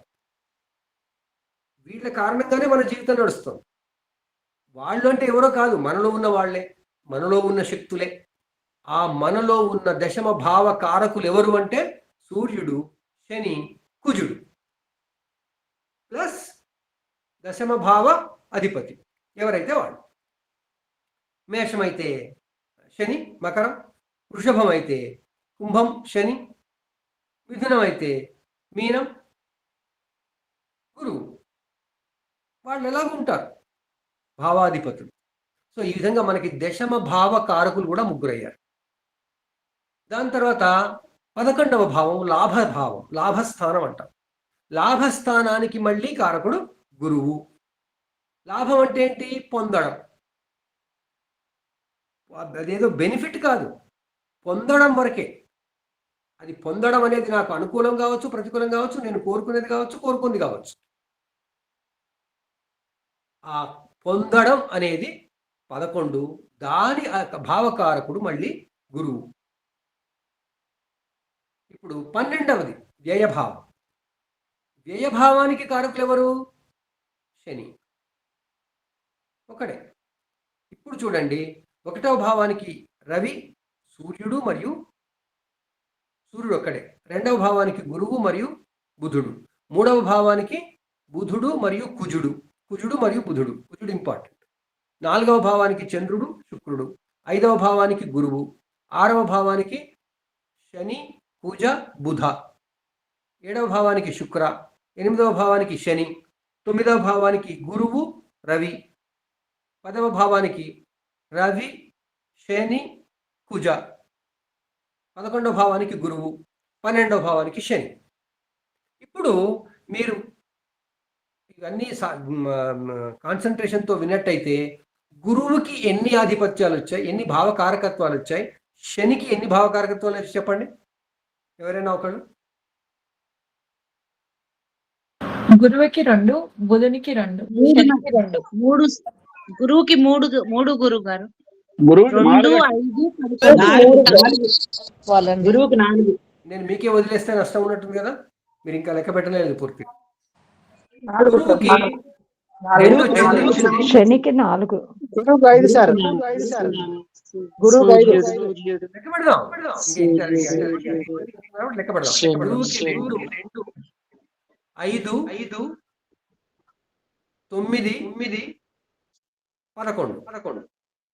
9, 11. 4 వచ్చాయి. శనికి 6, మొట్టమొదటి వచ్చింది 6లో వచ్చింది. 8, 10. 6, 8, 10. 12. ఆయనకి 4 వచ్చాయి 4. కదా. సరే, మిగిలిన వారు మీరు లెక్క పెట్టండి. దానికన్నా తక్కువే. వంకదారి అనేటువంటి వాళ్ళు ఆఫ్ చేసుకోండి. నాకు సౌండ్ వస్తుంది లేకపోతే. ఇప్పుడు ఈ గురువుకి 4, శనికి 4 వచ్చాయి. ఎందుకు? ధర్మ కర్మాధిపతులు కలిసారు వాళ్ళిద్దరు, అందుకని. ఈ పురాణం నాకొద్దు, నాకంతా సైన్స్ కావాలి. వాళ్ళే ధర్మ కర్మాధిపతులు ఎందుకయ్యారు? పెద్ద గ్రహాల పెద్ద గ్రహాలని. సోలార్ సిస్టమ్ లో అతి పెద్ద గ్రహాలు ఈ 2. ఇప్పుడు అర్థమవుతుందా? నేను ఆ సోలార్ సిస్టమ్ చెప్తున్నప్పుడు పెద్ద గ్రహం ఎందుకు చెప్పాను? అర్థమైంది గురువు. అక్కడ తెలిస్తే ఇక్కడ ఈజీగా పట్టుకుంటాం. సో సోలార్ సిస్టంలో ఉన్న స్ప్రెడ్, ఉన్న స్థానాలే మనకి జ్యోతిష్ శాస్త్రంలో వాడిని తీసుకొచ్చి పెట్టారు మనకి. వాళ్ళ శక్తి అంతా మనకు అలాగే వస్తుంది, అదే ప్రపోర్షన్లో వస్తుంది. అందువల్ల ఈ గ్రహాల యొక్క భావకారకత్వము అనేది కూడా మీకు తెలుసు. 12 భావాలకి ఏ గ్రహము ఏ భావకారకుడో మీకు ఇప్పుడు అర్థమైందా లేదా? అర్థమైందని అనుకుంటున్నాను. సరే, ఇప్పుడు భావకారకులు వీళ్ళైతే వీళ్ళని స్థిర భావకారకులు అంటాం. అంటే ఫిక్స్గా మన పరాశర పద్ధతి ఏంది, ఏ పద్ధతిలో అయినా భావకారకులు ఎవరు అంటే వీళ్ళే అవుతారు. ఒక జైమిని పద్ధతిలో చూస్తున్నప్పుడే మనం వాళ్ళు ఉన్నటువంటి డిగ్రీలను బట్టి నిర్ణయం అవుతుంది. అప్పుడు సూర్యుడు 1వ నెంబర్కి రాడు, ఇంకా వేరే గ్రహం వస్తుంది. ఏది పొడవాటి దాంతో స్ఫుటంతో ఉందో ఆ గ్రహం వస్తుంది. అది అన్ని తర్వాత మనం ఎప్పుడైనా చెప్పుకుందాం, గ్రహకారకత్వాలు అప్పుడు చెప్పుకుందాం. సో ఇప్పుడు భావకారకత్వాల్లో భావకారకులైనటువంటి గ్రహాల గురించి మనం తెలుసుకుందాం.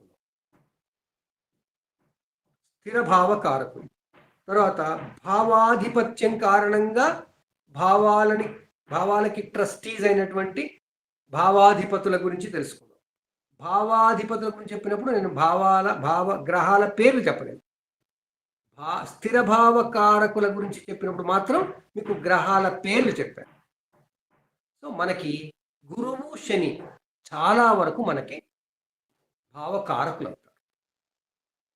అదేవిధంగా ధర్మకోణము అనేది చూసుకుంటే 1, 5, 9 సహజమైన రాశి చక్రంలో, అంటే మేషం నుంచి మీనం వరకు అనుకుంటే అది సహజ రాశి చక్రం అనుకుంటే, అదే సహజ భావచక్రం అనుకుంటే, అంటే మేషంతోనే ఆరంభమైంది అనుకుంటే, ఆ సహజ చక్రంలో అంటే న్యాచురల్ జోడియాక్లో 1, 5, 9 అధిపతులు ఎవరవుతారు?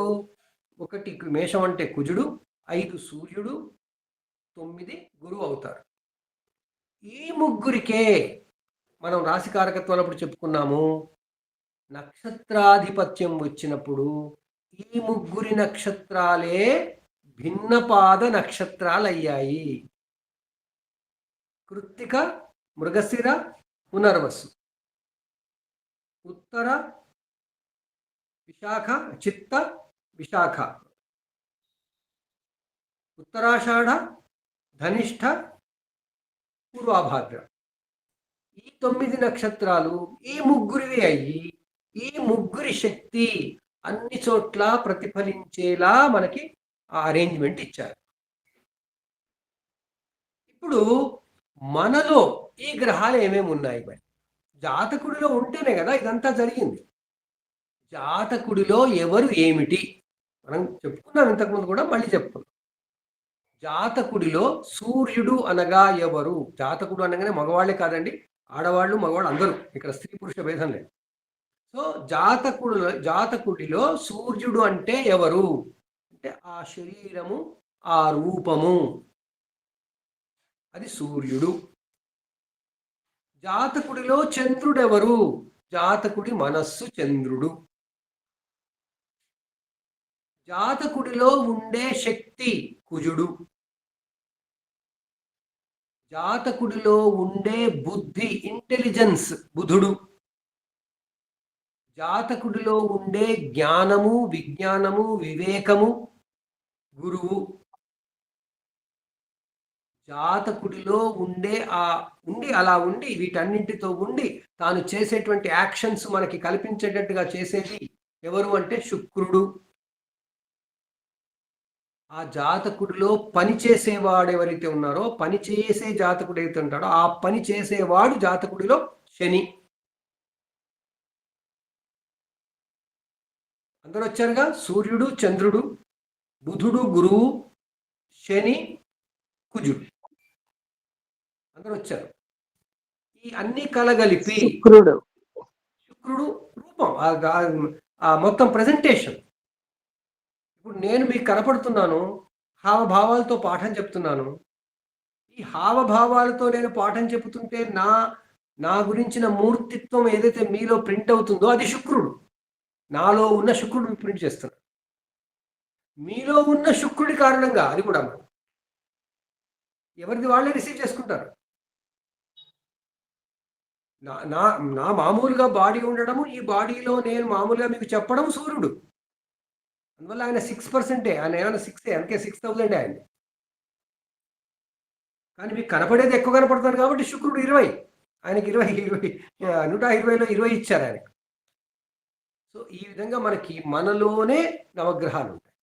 మరి నవగ్రహాలు అంటే 7 చెప్పుకున్నాక ఇంకా 2 చెప్పుకోలేగా. ఆ రాహుకేతువులు ఎవరు అంటే మనలోనే ఉండి మన కార్యక్రమాలన్నీ జరుగుతున్నప్పుడు, మన దైనందిన జీవితం జరుగుతున్నప్పుడు మనకి అవతలి వాళ్ళకి ఏం చేస్తున్నాము అన్న అవగాహన కల్పించేవాళ్ళు. అందుకే వాళ్ళని కార్మిక గ్రహాలు అంటారు. కార్మిక్ ప్లానెట్స్ అంటారు. కర్మకారకుడు శని, కానీ ఆ చేసే పని మనిషి ఏమిటి అనేవాడు.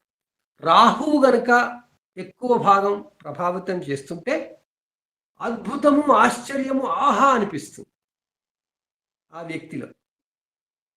కేతువు గనక ఎక్కువ ప్రభావితంగా ఉంటే ఇంత జ్ఞాన సంపన్నుడా, ఇంత అంటే ఏమీ తెలియనట్టు, ఏమీ అంటనట్టు ముట్టనట్టు ఉంటాడా అని అనుకుంటాం. ఆశకి రాహు, నిరాశకి కేతువు అంటారు. ఆశ నిరాశలు ఆశ యొక్క స్థాయిని ఎక్కువ తక్కువలే కానీ ఆశ లేకపోవడం కాదు. ఆశ ఉండవలసిందే. ఎక్కువ ఉంటే ఆశ అంటాము, తక్కువ ఉంటే నిరాశ అంటాం. తక్కువ ఎందుకు ఉంటుంది అంటే వైరాగ్యం కారణంగా అంటాము. అందువల్ల మనలో ఉండే వైరాగ్యానికి కారకుడు కేతువు అన్నాం. ఈ విధంగా 9 గ్రహాలు మనలోనే ఉన్నాయి. ఈ 9 గ్రహాలు బయట ఉన్న 9 గ్రహాలతో మనకి అనుసంధానం అవుతాయి, సింక్రనైజ్ అవుతుంది. ఈ సింక్రనైజేషన్నే మనం గోచారము అంటాం. కానీ నాలో కానీ ఎవరిలో అయినా కానీ ఈ 9 గ్రహాలు పుట్టినాడు ఫిక్స్ అయ్యి వచ్చి కూర్చున్నాయి కదా, ఫిక్స్డ్ ప్రపోర్షన్లో. ఆ ఫిక్స్డ్ ప్రపోర్షన్లో కూర్చున్న విధానమే జాతకము. ఆ జాతకానికి ఈ గోచారం ద్వారా ఇప్పుడున్న గ్రహాలతో కలిపిడి చేసి ఇదంతా కలగలిపి చూసుకునేదే జాతక ఫలితము. ఎంత సిస్టమాటిక్గా, సైంటిఫిక్గా మన లైఫ్ని వాళ్ళు ఏమంటారు దాన్ని, స్ట్రక్చర్ క్రియేట్ చేశారో చూడండి ఋషులు. ఇది అర్థం చేసుకోవాలి జ్యోతిష్కులు. ఎవడో వచ్చి రాగానే ఏదో నేర్చుకున్న సూత్రం ప్రకారం శని అంటే అట్లా అయిపోద్ది, కుజులంటే ఇట్లా అయిపోద్ది, అవి కాదండి. మన ప్రతి క్షణం మనం జీవిస్తున్నప్పుడు మనం చేసే ప్రతి పని, ప్రతి ఆలోచనకి ఈ నవగ్రహాలు మనలో ఉండి నడిపిస్తాయి. మనం ఒకరికి జాతకం చెప్తున్నామంటే మనం ఏదో గొప్పవాళ్ళమై నేర్చుకొని శాస్త్రి గారు చెప్పిన పాఠం విని చెప్పడం కాదండి. శాస్త్రి గారు చెప్పిన పాఠాన్ని అర్థం చేసుకొని ఆ గ్రహాలకి సమీపంలో ఉండి చెప్తాం. మనం జాతకాలు చెప్పినప్పుడు, జ్యోతిషం చెప్పినప్పుడు ఎక్కడ ఉంటాము? గ్రహాలకి, జ్యోతిష్యులకి దగ్గరగా ఉంటాం. ఆ దగ్గరగా ఉండాలి అంటే మనం చాలా పవిత్రంగా ఉండాలి. మనలో ఉన్నటువంటి భ్రమలు, మనలో ఉన్నటువంటి గ్రహాల ప్రభావం కారణంగా గ్రహాల దగ్గరికి పోతే ఆ గ్రహాల ప్రభావం మనకు తెలియదు. అందువల్ల మనకి దాన్ని ఏమంటాము, వాక్ శుద్ధి ఉండాలంటే మనం నియమంగా ఉండాలి. మనం చూసేది మనకు అర్థం కావాలంటే మనం నియమంగా ఉండాలి. మనం అంటాం కదా, ఏదైనా అంటున్నప్పుడు చూస్తుంటే బీ కూల్ అంటాం. కూల్ ఎందుకంటాం? బీ హాట్ ఎందుకను? కూల్ అంటాం. కూల్ అంటే ఎవరు కావాలి? కూలింగ్ ఎవరు ఇస్తారు? చంద్రుడు ఇస్తాడు. చంద్రుడు ఎవరికి ఇస్తాడు? మనసుకి ఇస్తాడు. సో మనసుని కూల్ చేసుకో ముందు, ఆటోమేటిక్గా నీకు విషయం అర్థమవుతుంది. ఆ విషయం అర్థమైతే నువ్వు ఎగ్జిక్యూషన్ కరెక్ట్గా చేస్తావు. ఇట్లా ఎన్ని చెప్పుకున్నా కానీ తక్కువేనండి. అందువల్ల జ్యోతిషంలో మనం ఒక సైకియాట్రిస్ట్ అవుతాం, ఒక డాక్టర్ అవుతాం, ఒక లాయర్ అవుతాం, ఒక మేస్త్రి అవుతాం. జ్యోతిష్కుడు కాని వృత్తి లేదండి దీంట్లో. అన్ని రకాల జ్యోతిష్కుడికి పరిజ్ఞానం ఉన్నప్పుడే ఎదుటి వాడిని చూసి వాడికి అప్పుడు ఏది కావాలో చెప్తాడు. వాడు ఏది కావాలని కోరుకుంటాడో అది చెప్పకూడదు. వాడికి ఏది కావాలో అయ్యేది మనకు ఎలా స్ఫురిస్తుందో అలా చెప్పడం జ్యోతిషం. జ్యోతిషం చెప్పే ముందు స్ఫురణ ఉండాలి. స్ఫురణ కోసం మనం అనుష్ఠానంగా ఉండాలి, నియమంగా ఉండాలి. అనుష్ఠానం అనగానే పొద్దున్నే లేచి 4:30కి లేచి బ్రహ్మీ ముహూర్తం లేచి అదంతా కాదు. మనం చాలా ఓపెన్ మైండ్తో ఉండాలి. ఆ గ్రహాల శక్తి మన మీదకి వస్తున్నప్పుడు దాన్ని ఫిల్టర్ చేయగలగాలి. అంటే మనం అంతా కూల్గా ఉండాలి. అక్కడే వచ్చింది అద్వేషి, నిత్య సంతోషి అని చెప్పారు. అద్వేషి అంటే ఏంటి? ద్వేషము లేకుండుట, నాన్ ప్రిజుడిషియల్ అంటారు లాలో. ప్రిజుడీస్ ఉండకూడదు. ప్రిజుడీస్ అనగానే పక్షపాతం ఒకటే కాదు, ఒకదానికి అటాచ్ అయ్యి ఉండకూడదు. నాన్ ప్రిజుడిషియల్, నిత్య సంతోషి, ఎవ్రీడే హ్యాపీ. ఎవ్రీడే నేను పలానా చోటు నుంచి తింటేనే హ్యాపీ, ఆ హ్యాపీ కాదు. ఏది లేకుండా హ్యాపీగా ఉండగలగడం.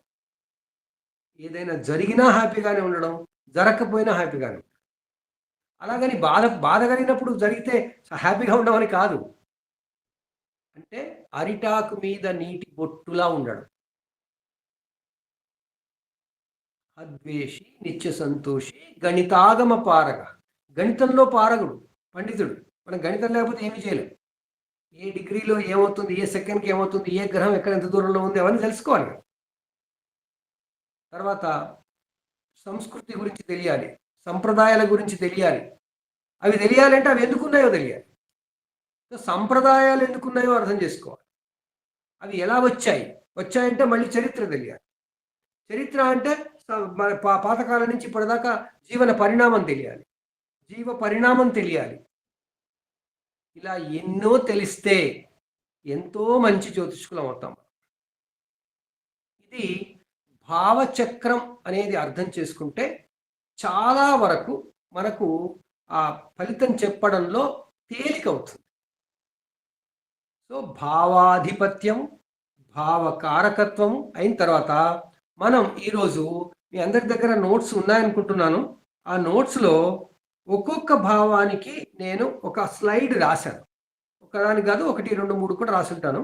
దాంట్లో ఎవరైనా ఒక్కరు 1, 2, 3 భావాలకి నేను రాసిన స్లైడ్లోని టెక్స్ట్ చదవండి.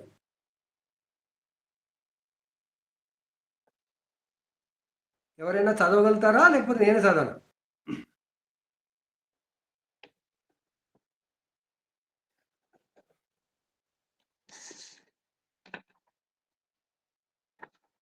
ఒకటి, 2, 3కి ఒక స్లైడ్ 18వ స్లైడ్లో ఉందండి. తనుభావ కారకత్వం. దేహము, అందరూ దయచేసి జాగ్రత్తగా వినండి.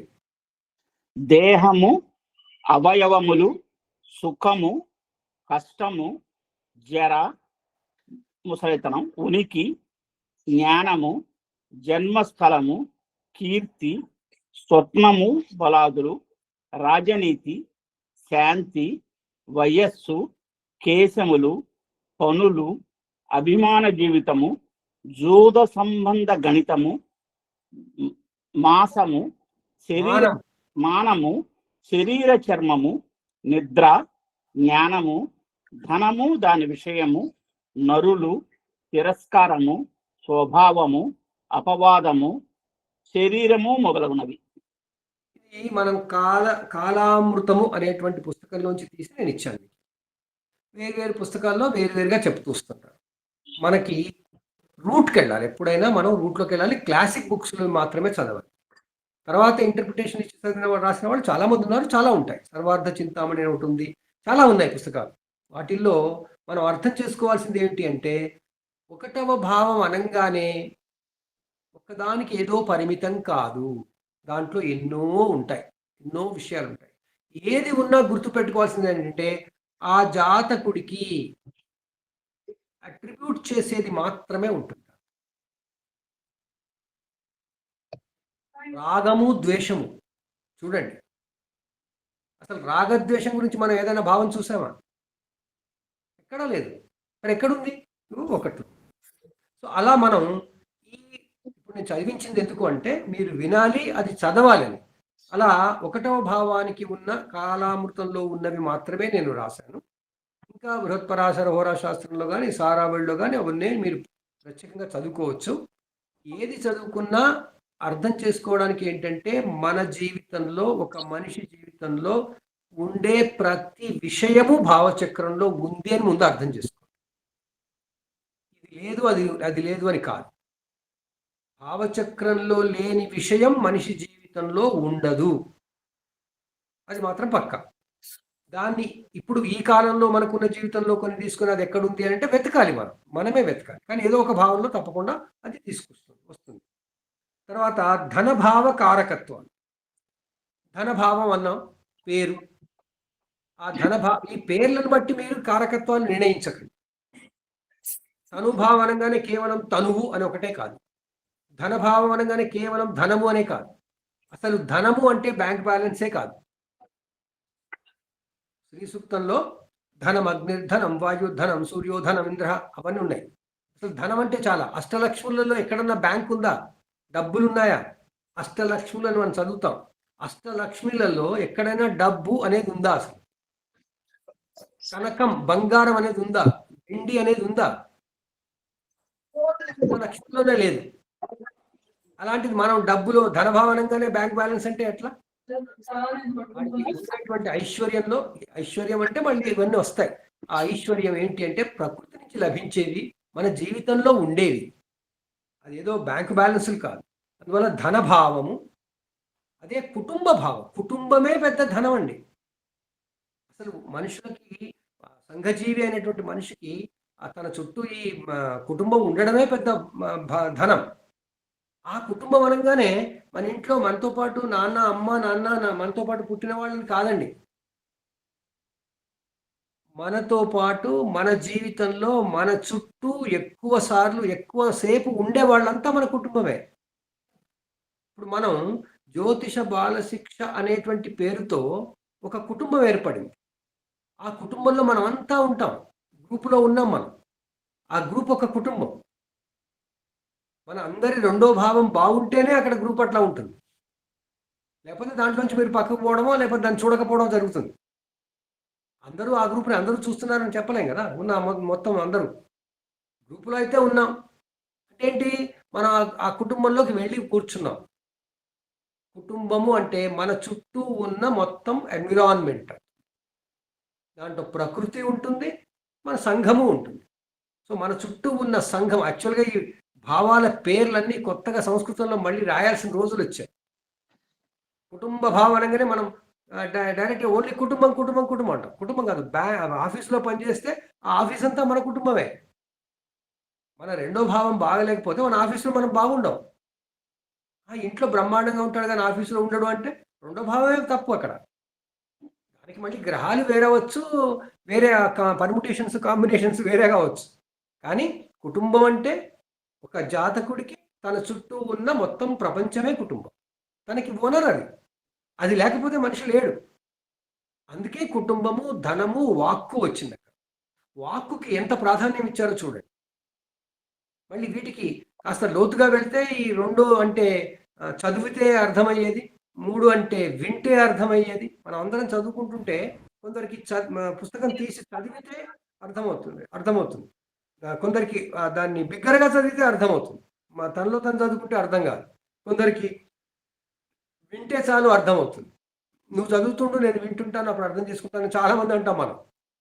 అలా మనం మన చిన్నతనంలో చదువుకునేటప్పుడు ఎన్నో రకాలుగా చూస్తాం. అదంతా ఈ 2, 3, 4 భావాలే. 2 చదవడంతో వస్తుంది, 3 వినడంతో వస్తుంది, 4 మళ్ళీ రెండింటిని కలగలిపి వస్తుంది, రైటింగ్తో కూడా వస్తుంది.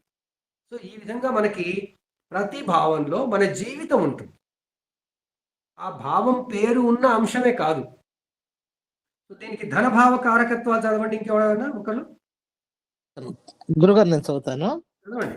వాగ్బలము, ధనము, దైవభక్తి, దైవభక్త పోషణము, సుఖ సంభోజ్యములు, సత్యవ్రతము, జిహ్వ, నేత్రములు, వస్త్రములు, వజ్రములు, రాగి, మనులు, ముత్యములు, వీటిని సంపాదించుట, కుటుంబము, క్రయ విక్రయములు, మృదు వచనములు, దాతృత్వము, ధన సంపాదన యత్నము, సహాయము, గోళ్ళు, కాంతి, ధనము, కృపణత్వము, మృదు మధుర వచనములు, విద్య, స్వర్ణము, మంచి, వెండి, ధాన్యము, దాని క్రయ విక్రయాదులు, మనస్థైర్యము, పార్శ్య భాగము, స్తనములు, రోగములు, వేద మార్గములు, జీవాదులు మొదలగునవి. ఈ పదాలలో కొన్ని పదాలు మీకు అర్థం అయి ఉండకపోవచ్చు. గురుగారు, మామూలుగా మంచి మాటలు మాట్లాడడం ఒక సంపద, దానికి సంబంధించింది ఎక్కువగా ఉంది. మన ఇంట్లో మనకు వార్డ్రోబ్లో ఉండే బట్టలు, వస్త్రములు అంటే అవే. మనం వార్డ్రోబ్లో ఉంటే సంతోషపడతాం కదా, అబ్బా నాకు ఇన్ని బట్టలు ఉన్నాయి, లేదా ఇన్ని లేవు అని బాధపడతాం. ఈ భావాలలో అది ఉండొచ్చు, ఇది ఉండొచ్చు అండి. ఉన్నా భావమే, లేకపోయినా భావమే, అది భావం కాబట్టి. సో ఆ విధంగా మనకి రెండులో ఎక్కువ మనకి వనరులు వస్తాయి, మన రిసోర్సెస్ వస్తాయి. ఇప్పుడు దీంట్లో గోల్డ్ అని ఇచ్చాడు. గోళ్ళతో లేకపోతే మనం ఏదైనా పని చేయగలుగుతామా? అది ఒక వనరు కదా మనకి, ఒక సహాయంగా, ఒక ఆయుధం. మనకి ఆయుధాలు దీంట్లోనే వస్తాయి. దాని తర్వాత ఈ వాటిని సంపాదించడం, దాతృత్వం, ధన సంపాదన. దాతృత్వం ఇక్కడ ఉంది చూడండి. దాతృత్వం ఒక సంపద. అసలు కొంచెం లోతుగా ఆలోచిస్తే భావాలు ఇలా తేలికగా మీకు నేను ఎందుకు చదివిస్తున్నానంటే, ఈ విని విని విని విని ఏదో వింటేస్తారు, పురాణం అయిపోతుంది. కానీ మీరు చదివితే, ఇంకొకరు చదువుతుంటే వింటే మీకు దానిలోని ఆ రసం వచ్చేస్తుంది. అది రావడం కోసం నేను మీతో చదివిస్తున్నాను. సో ధనభావ కారకత్వాలలో మీరు ఇవన్నీ ఒకసారి అందరూ చదువుకోండి. రీడ్, జాగ్రత్తగా చదవండి. ఒక నిమిషం టైం తీసుకోండి. రోజు మొత్తం స్లైడ్లన్నీ చదవాల్సిన పని లేదు. రోజు ఒక భావం చదవండి. మీ దగ్గర ఉన్న పుస్తకాలలో ఆ భావానికి సంబంధించిన ఇంకేమేమి ఇచ్చారో చూడండి. దీంట్లో బాగా కాంట్రడిక్షన్ ఏమైనా ఉంటే నాతో చెప్పండి, నేను నేర్చుకుంటాను. సో ఆ విధంగా మనకి ధనభావ కారకత్వాలు అంటే, రెండవ భావపు కారకత్వాలు అంటే మన వనరులు అని అర్థం. ఆ వనరులు అంటే మన సంపదలు, మన ధనము, మనకు ఉండేటువంటి సంపదలు, మనకు ఉండే హంగు అంతా దాంట్లోకి వచ్చేస్తుంది. సో దాంట్లో కృపణత్వము అన్నాడు. కృపణత్వము అంటే దయాగుణం, కృప అనేది ఉంటుంది. తర్వాత వేద మార్గములు, రోగములు కూడా వచ్చాయి చూడండి. అంటే ఒక్కోసారి ఆ రోగమే మనకు పెద్ద కంటిన్యూస్గా దాన్ని బాధ పెడుతుంటారు. యాక్చువల్గా 6లో ఉండాలంటాం మనం. డైరెక్ట్గా ఇదేంటి అపోర్షన్మెంట్, డిస్ట్రిబ్యూషన్ కాదు, దాని ఇంపాక్ట్ ఉంటుంది. 6లో రోగం ఉందిగా, 2, 6 ఒకే కోణం కదా. అట్లా ఇంటర్ రిలేషన్షిప్ వస్తుందండి. కోణ సంబంధంగా కారకత్వాలు ఉంటాయి. 2లో 6 ఉంటుంది, పైన 10 ఉంటుంది. 6లో 2, 10 ఉంటాయి. 10లో 2, 6 ఉంటాయి.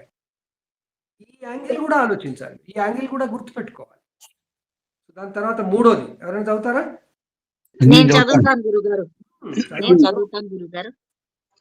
ధైర్యము, సహకారము, సోదర బలము, యుద్ధము, చెవులు, కాళ్ళు, బాట, క్షేత్రములు, మనోభ్రమ, సామర్థ్యము, దేవాలయము, స్వప్నము, భటులు, విక్రమము, సృజన బలము, స్నేహితుల బలము, చలనము, కంఠము, దుష్టభోజనము, శక్తి, దాయాది విభాగము, పగలు, గుణములు, విద్య, వినోదాదులు.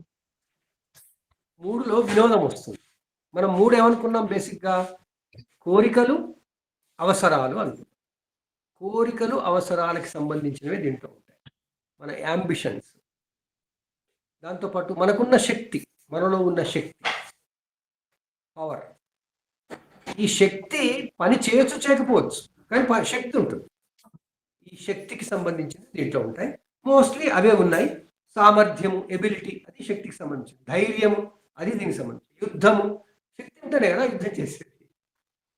ఆ శక్తి లేనప్పుడు, ఈ భావం బాగలేనప్పుడు యుద్ధంలో ఓడిపోతాం, యుద్ధం చేయలేము, అది వేరే విషయం. సో ఆ విధంగా మనకి గురుగారు రాత్రి పగలు కూడా మ్యాటర్ అవుతాయండి. పగలు అంటే వైరం, రాత్రి కాదు ఇది. ఓకే గురు, ఓకే. పగలు, పగ అంటే తెలుసు కదా, రివెంజ్ అర్థమైంది. శత్రుత్వం ఈ పగలు అంటే రాత్రి పగలు అలా ఏమైనా వస్తుందని. గుణాలు, మనలో ఉండే గుణం. ఓకే గురువు గారు. విద్య నేర్చుకునేది, వినోదం పొందడం, అది కూడా మూడే. 3 కోరికలు కదా, 3 కామకోణంది కదా అది. కామకోణం ఫిజికల్. ఓకే. అందుకే మీరు ఆ తాపత్రయాలను మర్చిపోకూడదు మళ్ళా. అదే. దాని తర్వాత మనం టైం ఎంత అయింది? 25 అయింది. సో ఇక్కడ ఆపుకుందాము, తర్వాత మళ్ళీ చెప్పుకుందాం. ఎందుకంటే 5-10 నిమిషాలు మీతో మళ్ళీ నేను మాట్లాడాలి. మీ ఇది కావాలి, ఫీడ్బ్యాక్ కావాలి. ఇప్పుడు భావకారకత్వాలది ఇంకా ఇంకొక ఎపిసోడ్లో అన్ని కంప్లీట్ చేసుకుందాం. ఇది 4th ఎపిసోడ్లో కొంత అయిపోయింది. నెక్స్ట్ వీక్ మీ అందరూ ఈ స్టడీ మెటీరియల్ ముందు పెట్టుకొని, ఆ నోట్స్ ముందు పెట్టుకొని మిగిలిన భావాలన్నీ మనం క్లాసులో చదువుదాం. కొంచెం తొందరగా చదువుదాం. ముందే చదవమంటున్నాను కాబట్టి కాస్త ఫాస్ట్గా చదువుదాం. అందరం కలిసి నేర్చుకుందాం. ఎందుకంటే నాకు ఒక రివిజన్ అవుతుంది.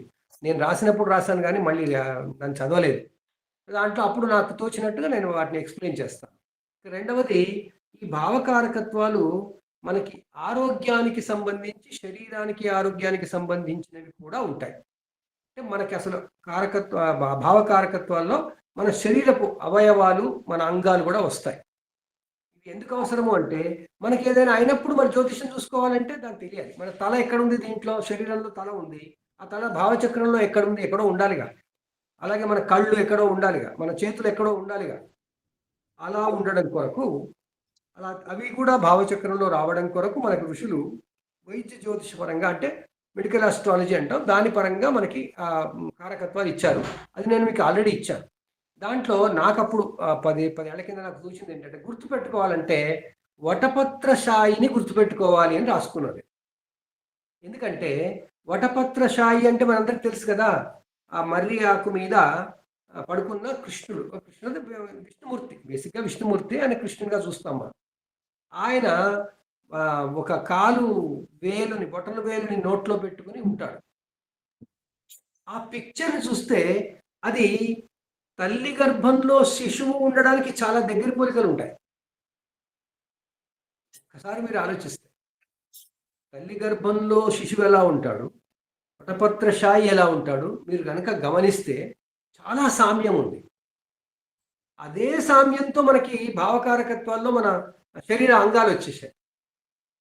మనిషి తల నుంచి బేస్ వరకు, అంటే మనకు గుదము వరకు చిన్న పిల్ల శిశువుది ఉన్నట్టుగా ఈ మొత్తం భావాలు వచ్చేస్తాయి. కుడి చేయి ఎడవ చేయి వైపు, కుడివైపు ఎడమవైపు ఉండేవన్నీ అలా పైకి వచ్చేస్తాయి. అలా ఆ స్లైడ్ మీరు చదవండి ఒకసారి. నేను దాంట్లో స్లైడ్స్లో పెట్టాను కదా, అవి చదవండి. మన ఏ భావము ఏ శరీర అవయవం అవుతుందనే తెలుస్తుంది.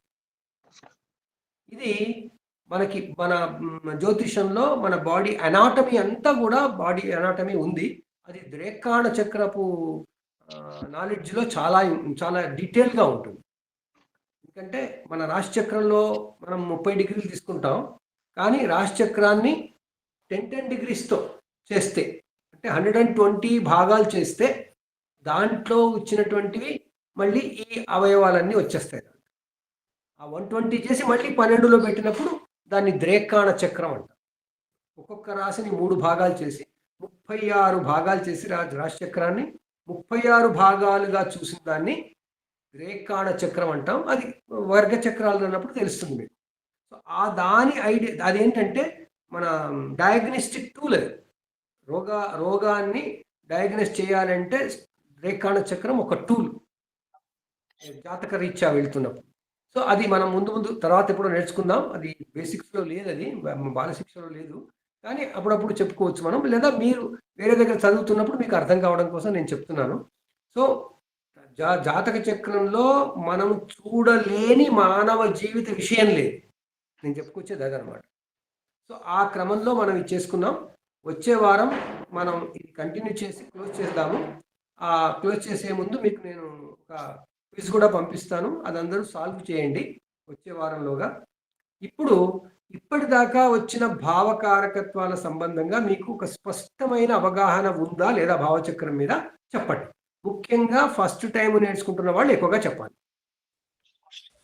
ఎక్సలెంట్ గురువు గారు, చాలా బాగా చెప్పారు, మాకు కూడా బాగా అర్థమైంది.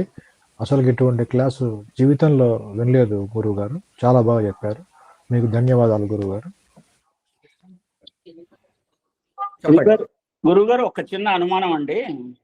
మీరు పంపించిన ఈ ప్రోగ్రామ్ దీంట్లో 12, 13 స్లైడ్లు చూస్తే ఒకసారి సవ్య దిశలో మీరు ఈ రాశి చక్రం వేశారు, ఒకసారి అపసవ్య దిశలో వేశారు. ఏది మనం ఫాలో అవ్వాలి ఎప్పుడు కూడా? ఏది ఫాలో అయినా ఇబ్బంది లేదండి. అది మామూలుగా మన పర్టికులర్ ప్లేసెస్ లో ఏది ఎక్కువగా వాడతారో దాన్ని బట్టే. అదేం లేదు. ఇప్పుడు మామూలుగా రాజమండ్రి వైపు ఉన్న వాళ్ళకి అపసవ్య చక్రం బాగా కంఫర్టబుల్. అక్కడ అంతరిక్షంలో సవ్యము ఉంది, అపసవ్యము ఉంది. అంతరిక్షంలో మన ఎదురుగుండా ఒక రాశి పైకి వస్తుందంటే భూమి అటు అపసవ్యం వెళుతోంది. భూమి అపసవ్యంగా తిరుగుతుంటే రాశి చక్రం సవ్యంగా మనకు కనబడుతుంది. రాశి చక్రమే అపసవ్యంగా ఉంది కాబట్టి కొందరు అపసవ్య చక్రాలు వాడతారు, కొందరు సవ్య చక్రాలు వాడతారు. ఎక్కువగా అపసవ్యం వాడతారు. ఈ 12 డబ్బాలు చదరం వేసేటువంటి మన తెలుగు వాళ్ళే సవ్యం వాడతారు. చాలా వరకు అపసవ్యం వాడతారు. అపసవ్యం యాజ్ ఇట్ ఈస్ అనమాట. అంతరిక్షంలో ఏది ఎలా ఉందో దాన్ని బట్టే. మేషం ఇక్కడ ఉంది, వృషభం ఇక్కడ ఉంది, మిథునం అక్కడ ఉంది. ఎందుకంటే మేషం తర్వాత వృషభం వస్తుంది. అట్లా మీరు ఆలోచించినట్టయితే మీకు ఏ చక్రమైనా పర్వాలేదు అనిపిస్తుంది. మనకి ఏది కంఫర్టబుల్, మన మైండ్ సెట్ అయిపోయి ఏది కంఫర్టబుల్ అది వాడుకోవచ్చు. నెక్స్ట్ ఇంకా చెప్పండి. భావచక్రం, ఆ రాశి చక్రము, రాశి కారకత్వాల గురించి కూడా ఏమైనా డౌట్స్ ఉంటే అడగండి, లేదా పాత పాఠాలు ఏమైనా అడగండి. కానీ పాఠాలన్నీ జాగ్రత్తగా వినండి, అర్థం చేసుకునే ప్రయత్నం చేయండి. ఏ పాఠానికి ఆ పాఠం కాదు ఇది. సార్, లగ్నానికి సూర్య లగ్నానికి తేడా ఏమిటండి? సూర్య లగ్నము అంటే సూర్యుడు ఉన్న రాశి, పుట్టినప్పుడు సూర్యుడు ఉన్న రాశి. చంద్ర లగ్నము అంటే పుట్టినప్పుడు చంద్రుడు ఉన్న రాశి. జన్మ లగ్నము అంటే పుట్టినప్పుడు ఆ భూమి తూర్పు క్షితిజం మీద ఏ రాశి ఉంటే ఆ రాశి. 3 లగ్నాలు: చంద్రలగ్నం, రవి లగ్నం, జన్మలగ్నం.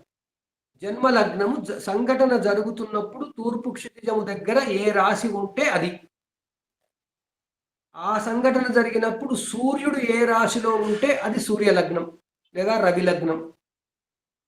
సంఘటన జరిగినప్పుడు చంద్రుడు ఏ రాశిలో ఉంటే దాన్ని చంద్రలగ్నం అంటాం. చంద్రలగ్నానికి మరొక పేరు జన్మ రాశి అని. చంద్రలగ్నపు రాశిని జన్మ రాశి అని కూడా అంటారు. చంద్రుడు ఉన్న నక్షత్రాన్ని జన్మ నక్షత్రం అని కూడా అంటారు. పుట్టినప్పుడు ఉండే నక్షత్రాన్ని లగ్న నక్షత్రం అంటారు. ఎందుకంటే ఇంత క్యాలిక్యులేషన్స్ ఈజీగా దొరికేవి కాదు కాబట్టి ఆ రోజు ఈజీగా లభ్యమయ్యే ఇన్ఫర్మేషన్ ఏంటంటే చంద్రుడికి తెలుస్తుంది, పంచాంగం ఉంటుంది, చంద్రుడు ఉంటాడు కాబట్టి చంద్రుడికి ఇంపార్టెన్స్ ఇచ్చి చంద్రలగ్నాన్ని చంద్రలగ్నాన్ని జన్మ రాశి అని, చంద్రుడున్న నక్షత్రాన్ని జన్మ నక్షత్రం అని చెప్పేశారు. ఆ వాటి మీద ఆధారపడి మళ్ళీ బోల్డ్ అంత లిటరేచర్ క్రియేట్ అయింది. గుణమేళన చక్రం అంతా జన్మ నక్షత్రాన్ని బట్టే ఉంటుంది. జీవితం అంతా జన్మ నక్షత్రాన్ని బట్టి ఉండదు కదా. జీవితం అంతా అన్ని గ్రహాలను బట్టి ఉంటుంది. అయినా సరే మనం దాన్ని పట్టుకుని పంచాంగంలో ఉంది కదా అని అదే పొంతనకి అదే చాలా ముఖ్యమని దాన్ని బట్టి మళ్ళీ 12 కూటములు, అష్టకూటములు, ద్వాదశ కూటములు, అన్ని కూటాలు, రజ్జు కూటం, ఆ కూటం, ఈ కూటం అన్ని జన్మ నక్షత్రం బేసిస్ తయారు చేశారు. ఆ కాలంలో ఇన్ఫర్మేషన్ ఎక్కువ లేనప్పుడు చేసినవాడు. వాటిని ఈరోజు పట్టుకుని వాటి మీద రీసెర్చ్ చేసి మనం ఏదో చేసేస్తున్నాం. అసలు అవన్నీ పక్కన పడేయాలి. ఇప్పుడు ఇది ఈ నాలెడ్జ్ని తెచ్చుకోవాలి. మనం తెచ్చుకుంటే అప్పుడు మనకు కంఫర్ట్ వస్తుంది. లగ్నాలు అర్థమైనాయి కదా, 3 లగ్నాలు. నమస్కారం గురువు గారు. గోచారం అనే పదం ఉపయోగించారు మీరు. గోచారం అంటే ఏమిటండి? గోచారము అంటే ప్రస్తుత గ్రహ స్థితి. ప్రస్తుతము గ్రహములు తిరుగు విధానము. ప్రస్తుతము గ్రహములు తిరుగు విధానము. ఈ ప్రస్తుతము గ్రహములు తిరుగు విధానమే పుట్టిన నాటి గోచారం. ఓహో. జన్మకుండలి పుట్టినప్పుడు ఉన్న గోచార స్థితే జన్మకుండలి. జన్మకుండలి. Okay okay. పుట్టినప్పుడు ఉన్న గోచార స్థితి ఈజ్ ఈక్వల్ టు జన్మకుండలి. జన్మకుండలి. ఇంకా నమస్కారం గురుగారు. చెప్పండి. సహజ పాపులు సహజ శుభులు అన్నారు. మళ్ళీ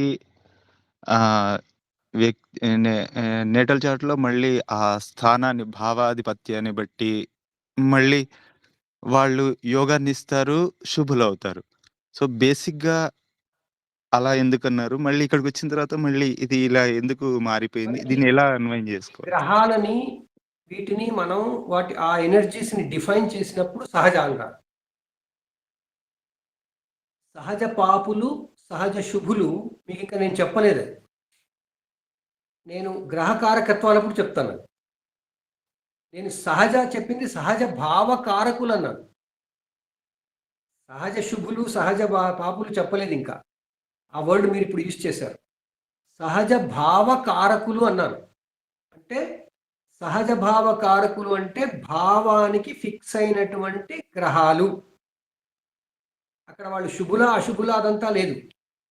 1వ భావానికి సూర్యుడు, 2వ భావానికి గురువు బుధులు, ఇవి సహజ భావ కారకులు.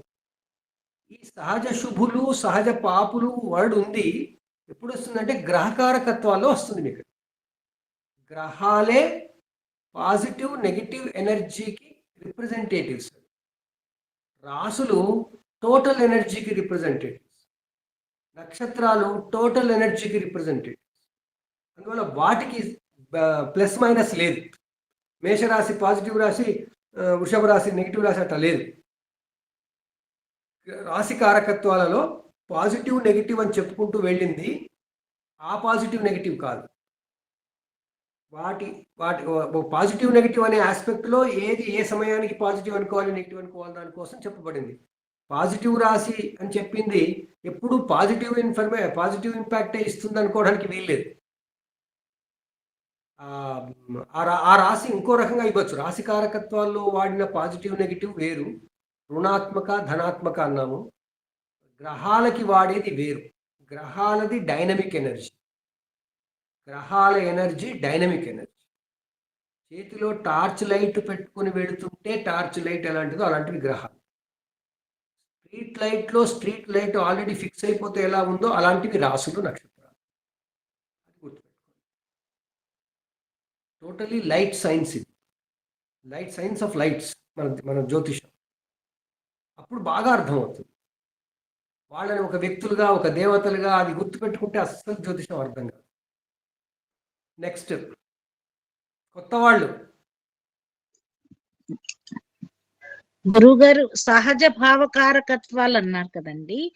అలాగే ఇప్పుడు లగ్నాన్ని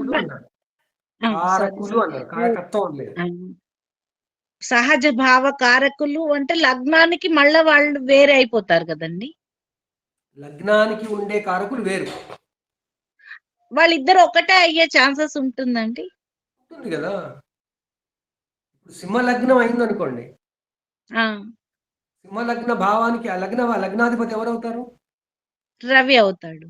మరి మొదటి భావానికి కారకుడు ఎవరు? రవి అవుతాడు. ఆత్మకారకుడు రవే కదా.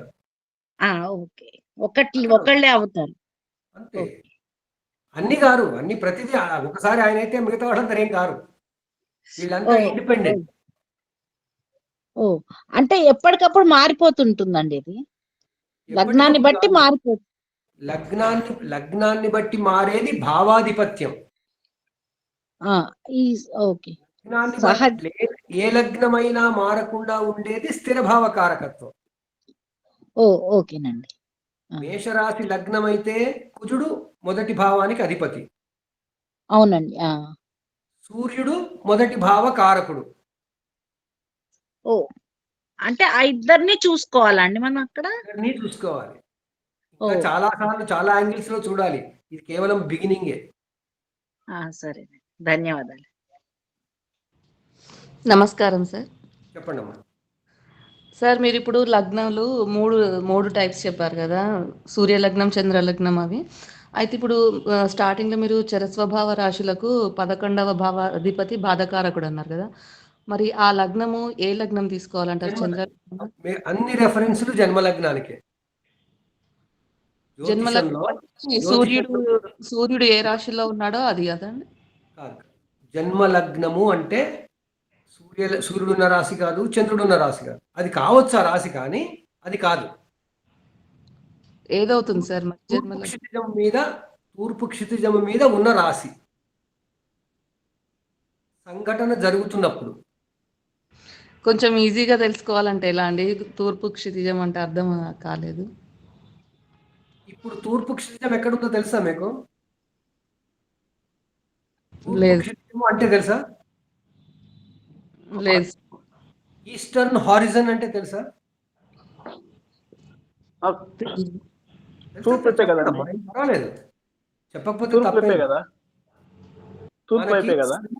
సూర్యుడు ఉదయించే చోట, అది మీ ఊళ్ళోను మా ఊళ్ళోను ఒకటే కదా ఉండేది.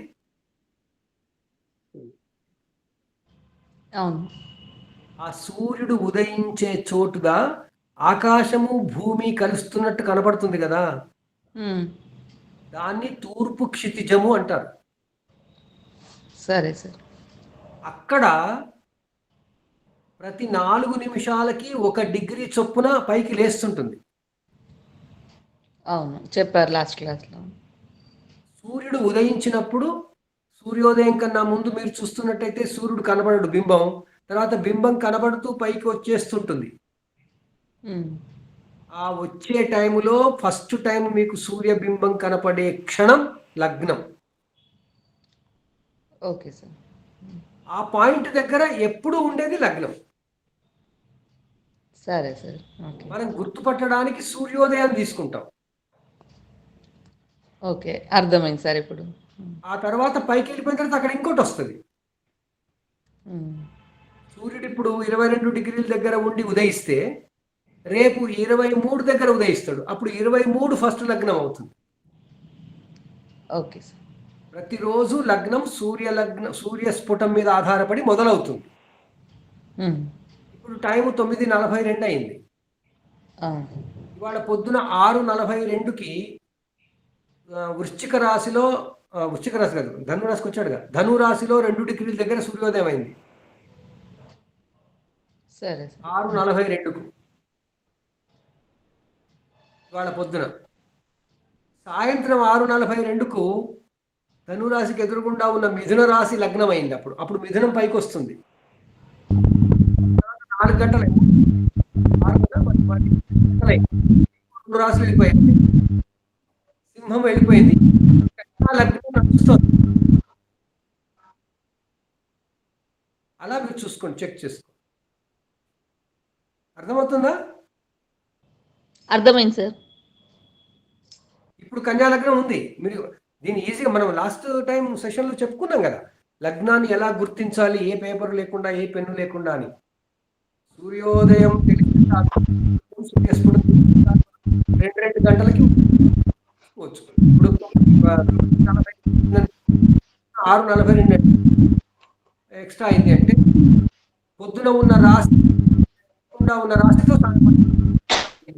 మళ్ళీ దాని తర్వాత ఇంకో 2 గంటలు 3 గంటలు అంటే ఇంకో రాశి అయిపోయింది.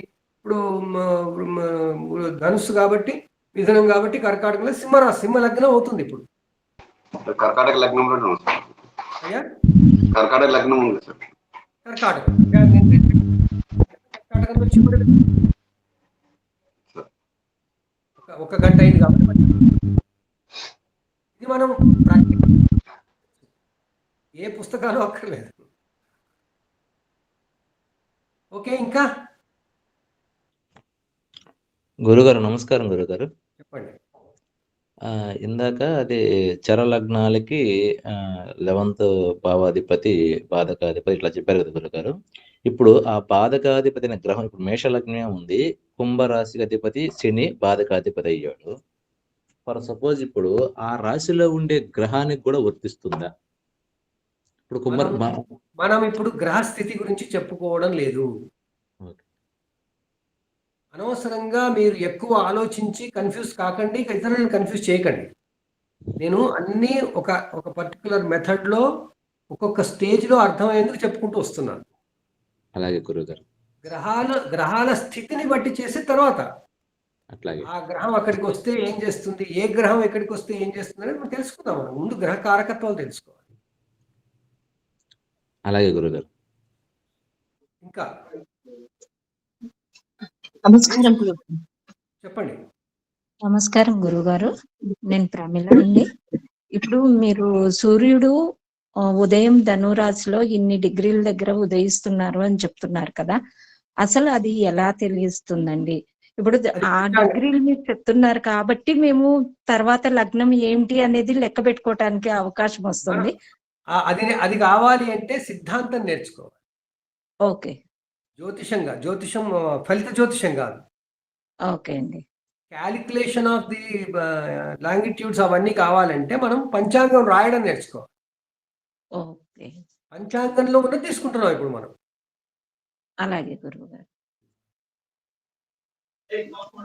ఎప్పుడైనా చెక్ చేసుకోవాలి అనుకుంటే మీరు సూర్యోదయం అయ్యేటప్పుడు కూర్చోవాలి, చూడాలి, టైం పెట్టుకోవాలి, చెక్ చేయాలి. ఒక 10 రోజులు చేస్తే మనకి అర్థమైపోతుంది. అలాగే అండి. నమస్కారం గురువు గారు. చెప్పండి. మనము 3 ఫోల్డెడ్ మెథడ్ లో చర స్థిర దిస్వభావాన్ని నేర్చుకున్నాము. దాంట్లో మళ్ళీ భావకారకుల్లో స్థిర భావకారకులు అని ఈరోజు క్లాస్ లో చెప్పుకున్నాము. అలానే చర భావకారకులు కూడా ఉంటారా? ఉంటారు. నేను చెప్పాను జైమిని పద్ధతిలో చరభావ కారకులు ఉంటారు అని చెప్పాను. అది మనం ఇప్పుడు నేర్చుకోవాల్సిన అవసరం లేదు. దాంట్లో తేడా ఏంటంటే స్థిరభావ కారకుల్లో ఆ గ్రహాల పేర్లు భావాలు ఫిక్స్ అయి ఉంటాయి. చరభావ కారకత్వ సిద్ధ పద్ధతిలో గ్రహాల పేర్లు స్థిరంగా ఉండవు, గ్రహాల డిజిగ్నేషన్స్ స్థిరంగా ఉంటాయి. ఆత్మకారకుడు అంటే ఎలా ఉండాలి, తారాకారకుడు అంటే సెవెంత్ భావకారకుడు ఎలా ఉండాలి, భ్రాతృకారకుడు అంటే 3వ భావం కారకుడు ఎలా ఉండాలి, అలాంటివన్నీ ఫిక్స్ ఉంటాయి. అది మనకి ఇప్పుడు అక్కర్లేదు. జైమిని పద్ధతిలో ఉంటుంది. నేను నోట్స్లో ఇచ్చాను, అది కూడా ఇచ్చాను, నేను చెప్తున్నా. ఇప్పుడు అనవసరంగా తెలుసుకుని దాన్ని కన్ఫ్యూజ్ కాదు. ఈ స్థిర చర అనే పదాలు స్టాటిక్, డైనమిక్ అనే దానికి అర్థాలు. స్థిర అంటే స్టాటిక్, చర అంటే డైనమిక్. గురుగారు మొత్తం చాలా పద్ధతులు ఉన్నాయండి. ఇప్పుడు జైమిని పద్ధతి అని కొత్తది చెప్పారు కదా, ఇది పరాశర పద్ధతి అన్నారు కదా. జ్యోతిషంలో జాతక పద్ధతుల్లో మీకు మొట్టమొదటి పాఠంలో జ్యోతిష విభాగాలు అని చెప్పి దాంట్లో పరాశర, జైమిని, తర్వాత తాజకం, దాని తర్వాత ఏం చెప్పాను, కేపి అలాంటివన్నీ చెప్పాను కదా, అవి పద్ధతులు. వాటిలో అన్నింటిలోనూ ఇవే చక్రాలే ఉంటాయి, అన్నింటిలోనూ గ్రహాలు ఇవే ఉంటాయి, అన్నీ ఉంటాయి. కానీ కొన్ని క్యాలిక్యులేషన్స్ చేసే విధానంలో, ఫలితాలు చెప్పుకునే విధానంలో మార్పులు ఉంటాయి. మనం పరాశర పద్ధతి బేస్ మనది, అందరికీ అదే బేస్. దాంట్లో మనం నేర్చుకుంటున్నాం. అవన్నీ పరాశర పద్ధతిలోకి రావండి? రావు. ఓకే. జైమిని పద్ధతి పరాశర పద్ధతిలోకి రాదు, కానీ జైమిని పద్ధతిలో వాడేదంతా పరాశర పద్ధతిలోని మెటీరియలే. అంటే ఫస్ట్ బేస్ అంతా ఇదే, వాళ్ళు దాన్ని డివైడ్ చేసుకున్నారు కాదు, ఇంకో రకంగా చెప్పుకొచ్చారు, ఇలా కూడా చూద్దామని. ఇలాగా చూద్దామని వాళ్ళు ఇంకొక రకంగా ఆలోచించి, నేను అదే అంటున్నా, మీరు ఒక్కొక్క పద్ధతి తయారు చేయొచ్చు, మీరు మంచిగా ఆలోచిస్తారు. గురువు గారు, మరొక డౌట్ అండి. ఇందాక క్లాస్ జరిగేటప్పుడు మనం అనుకున్నాము, గురువు, శని ఈ 2 గ్రహాలు ఏవైతే ఉన్నాయో ఇవి మన సోలార్ సిస్టమ్ లో అతి పెద్ద గ్రహాలు అనేసి చెప్పుకున్నాము. కానీ నాకు ఎప్పుడో చాలా ఏళ్ల క్రితము ఒకసారి ప్లానటోరియంలో చూసినప్పుడు శని గ్రహము అన్నటువంటిది చాలా చిన్న గ్రహంగా నేను చూసినట్లుగా నాకు గుర్తుందండి. అది డిస్టెన్స్ కారణంగా, అంటే సూర్యుడి నుండి ఉన్నటువంటి దూరం కారణంగా అలా కనిపిస్తుందా, లేకపోతే ఇదా అన్నటువంటిది నాకు కొంచెం డౌట్ గా ఉందండి. డిస్టెన్స్ కారణంగానే కనపడుతుంది. డిస్టెన్స్. థ్యాంక్ యూ అండి. సూర్యుడి నుంచి 145 కోట్ల కిలోమీటర్ల దూరంలో ఉంది. ఓకే అండి. మీకు అది ఒక చుక్కలాగా కనపడుతుంది. నా ఫస్ట్ నా నోట్స్ ఫస్ట్ పాఠం తీసి చూడండి. దాంట్లో శని ఎలా కనపడుతుందో రాసి ఇచ్చాను, పెట్టాను. అలాగే గురువు గారు. చుక్కలాగా ఉంటుంది. ఇప్పుడు మనం చూస్తే చుక్కలాగా ఉంటుంది కదా, ఉమ్. అది చాలా రెట్లు పెద్దది. అది 3%, 3%, 10% ఈయనైతే 3% అది శనిగ్రహం మాస్లో సైజులో చాలా పెద్ద గ్రహం. ఓకే, అలాగే. హలో సార్, టెలిస్కోప్ గురుగారు, తెలుస్తాయి. ఇది భావములు గ్రహములు భావ స్థిరకారకులు ఉన్నారు కదా, దీంట్లో రవి ఇవన్నీ రాశారు, దీంట్లో రాహు కేతు అనేది రాలేదు. అవి చెప్పాను కదా, రాహుకేతువులకి ఉనికి లేదు. They don't have the entity. అందువల్ల వాటికి మన భావకారకులు ఏం చెప్పలేదు. కానీ భావ కారకత్వాలు ఉన్నాయి వాటికి కూడా. అవి కేవలం డిస్క్రిప్టివ్ అనమాట. అది కొన్ని చెప్పి ఉంచారు, అవి డిస్క్రిప్టివ్. అది గ్రహాలప్పుడు తెలుసుకుంటాం, ఇప్పుడు కాదు, భావచక్రంలో కాదు. ఇంకా గురుగారు, ఇప్పుడు ఒక మీరు పెట్టే నోట్స్ లో ఏ గ్రూప్ లో వస్తున్నాయి గురుగారు? మాకు అయితే లేవండి. జ్యోతిష బాలశిక్ష 2 అనే గ్రూప్ లో వస్తుంది. అయ్యో, మేము లేనట్టున్నాము గురుగారు దాంట్లో. అందుకోసమే మేము వేరే గ్రూప్ ద్వారా మీకు అవసరం లేదైనా కానీ సార్ నేర్చుకుంటున్నాం సార్. మీకేం అవసరం? మీరు చాలా మీరు చాలా నేర్చుకున్నారు ఇప్పటికే. అయినా పంపిస్తానండి. సార్ నమస్కారం. గురువు గారు మాకు కూడా నోట్స్ పంపించండి గురువు గారు. మీరు ఎన్నిసార్లు తీసుకున్నారమ్మా? ఎప్పటి నుంచో వస్తున్నాయి మీకు నోట్స్. వాటిని ఓపెన్ చేసి చూడండి, కనబడతాయి. మీరు గ్రూప్ లో ఉన్నారు కదా, మీకు పంపించాను కదా మొత్తం 12. ఓకే సార్, వాటిల్లోనే ఇంకా ఇవి కాకుండా అనుకుంటున్నా గురువు గారు. అవే నోట్స్. ఒక్క నోట్స్ పంపడమే కష్టం అవుతుంది, ఇంకా వేరే నోట్స్ ఏం పంపుతాను. ఓకే గురుగారు, థ్యాంక్ యూ. గురువు గారు, మీరు పాఠం చెప్పేటప్పుడు కొంచెం కిందికి పైకి పోతున్నాయి ఇవి. నేను సెల్ ఫోన్ లో పెట్టి చూస్తున్నాను. కొంచెం కొన్నేమో కిందికి చెప్తున్నాను, కొన్నేమో పైనకి వస్తున్నాయి. రెండు చెప్పేటప్పుడు పాఠం మీద అవుతుంది. ఏంటిది? అంటే ఇప్పుడు భావకర్తాలు చెప్పినప్పుడేమో కిందకు ఉంటున్నాయి, ఇంకొకటి ఇవి చెప్పేటప్పుడేమో పైన వస్తున్నాయి ఇవి. అదే నోట్స్ చూస్తున్నప్పుడు నేను చెప్పేది. నోట్స్ మాది మీరు మీ దాంట్లో చూసుకోవాల్సిందే. నేనే ఇప్పుడు చూపించట్లేదు కదా. అవును, మీరు చూడట్లేదు. అంటే చూసుకున్నప్పుడు అట్లా కిందికి పనికి అవుతుంది చెప్పేటప్పుడు. అది అది స్క్రోలింగ్ మీ ఇన్స్ట్రుమెంట్ కదా. స్క్రోలింగ్ మన క్లాస్ కి సంబంధం లేదుగా. లేదు, అంటే చెప్పేటప్పుడు అది పోవాలంటే మళ్ళీ స్క్రోలింగ్ చేసుకొని పోవాల్సి వస్తుంది, ఎక్కడ ఎత్తుకోవాల్సి వస్తుంది. కరెక్ట్ గా నోట్స్ ప్రకారం చెప్పట్లేదు కదండి, నోట్స్ లో పేజీ ప్రకారం చెప్పట్లేదు కదా. ఓకే ఓకే, మీరు తర్వాత చదువుకోవడానికి ఆ నోట్స్. ఓకే, నోట్స్ ఇచ్చి ఆ నోట్స్ ప్రకారం పేజీ ప్రకారం నేను పాఠం చెప్పట్లేదండి. ఓకే.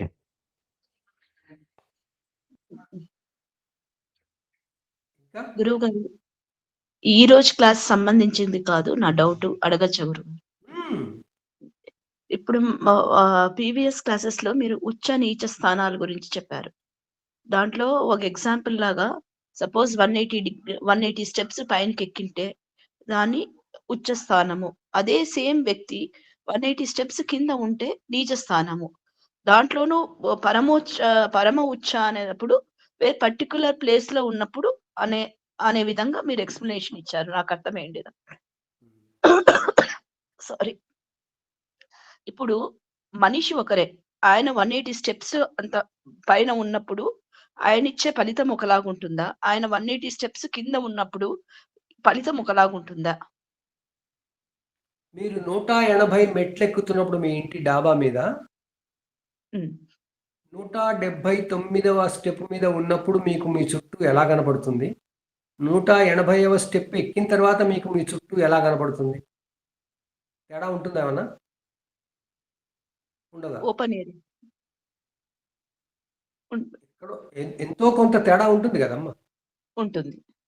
మీ ఐసైట్ కి కనపడే ఏరియా స్టెప్ పెరుగుతుంటే పెరుగుతుంది, స్టెప్స్ దిగుతుంటే తగ్గుతుంది. అదేవిధంగా ఆరోహణ అవరోహణలో గ్రహాలు ఇచ్చే ఫలితాలలో కొంచెం మార్పు వస్తుంది. ఓకే.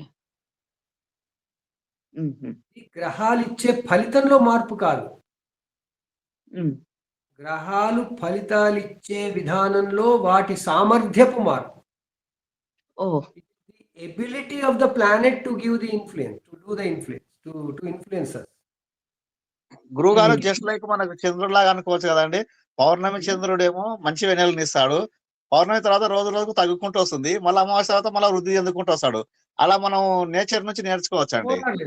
మోరార్లెస్ అది అయితే ఇక్కడ వెలుగు ఉండట్లేదు మనకి. అవును, అక్కడ వెలుగు ఉండట్లేదు, గ్రహం ఏం ఫలితం ఏదో అంటారు వెంటనే. అది కాదు, ఫలితం ఇస్తుంది. ఆ ఫలితపు గుణాత్మకత, క్వాలిటీ ఏదైతే ఉందో అది తగ్గుతుంది. అవునండి, అవునండి. ఆ గ్రహం ఇచ్చే ఫలితం ఏదైనా ఇస్తుంది, ఆ ఇచ్చే ఫలితపు క్వాలిటీ తగ్గుతుంది. ఉచ్చ నీచలు, మూల త్రికోణాలు, ఆ ప్లేసెస్ లోంచి గ్రహాలు ఇచ్చే ఫలితాల యొక్క క్వాలిటీ తగ్గుతుంది, కానీ ఫలితం తగ్గదు. ఫలితం క్వాలిటీ వేరు, ఇచ్చే క్వాలిటీ వేరు కదమ్మా. నేను ఆ రోజు క్లాసులో చెప్పాను కూడా ఎగ్జాంపుల్. కూరగాయలు కొంటాం, వంకాయలు ఇక్కడ చూస్తాం, ఇంకో షాప్లో చూస్తాం, రెండు ఒకలాగా అనిపిస్తాయి, కానీ ఇక్కడ వంకాయలు బాగా అనిపిస్తాయి, అక్కడ వంకాయలు బాగా అనిపించవు. క్వాలిటీ తర్వాత వంకాయ ఎట్లా ఉంటుందో తెలియదు, అది వేరే విషయం. బయట కనపడే క్వాలిటీ అయితే మారిపోయింది. అట్లా మనకి గ్రహాల ability to give the result, అది ఈ ఉచ్చ నీచలు, తర్వాత మూల త్రికోణాలు, స్వక్షేత్రాల దగ్గర మారుతుంది. ఇప్పుడు మిమ్మల్ని తీసుకెళ్ళి మీ ఎనిమి ఇంట్లో మిమ్మల్ని కూర్చోబెట్టి నా వైపు చూస్తూ మీరు ఏదైనా చెప్పండి అమ్మా అంటే మీరు ఏం చెప్తారు? నా చుట్టూ ఎనిమి చూస్తున్నారు, నేను ఏం చెప్పను అని అనుకుంటారా, అనుకోరా? అవును. అదే మీరు ఫ్రెండ్ ఇంట్లో తీసుకెళ్ళి పెట్టాను, ఫ్రీగా మాట్లాడే ఫ్రెండ్ ఇంటి దగ్గర, అక్కడి నుంచి చెప్పండి అంటే మీరు ఎలా చెప్తారు? నాకు ఏమైనా చెప్పమంటే. కరెక్ట్. కానీ చెప్పేది మీరే, మీరు చెప్పవలసిన మాట అదే. కానీ మీరు ఫ్రెండ్ ఇంట్లో ఉంటే చెప్పే విధానం వేరే ఉంటుంది, ఎనిమి ఇంట్లో ఉంటే చెప్పే విధానం వేరే ఉంటుంది కదా. ఓకే. అట్లా మనకి ఎబిలిటీ టు డెలివర్ అనేది ఉచ్చ నీచ మూల త్రికోణాలు, స్వక్షేత్రాలు. ఓకే, ధన్యవాదాలు గురు. ఇంకా ఏమైనా?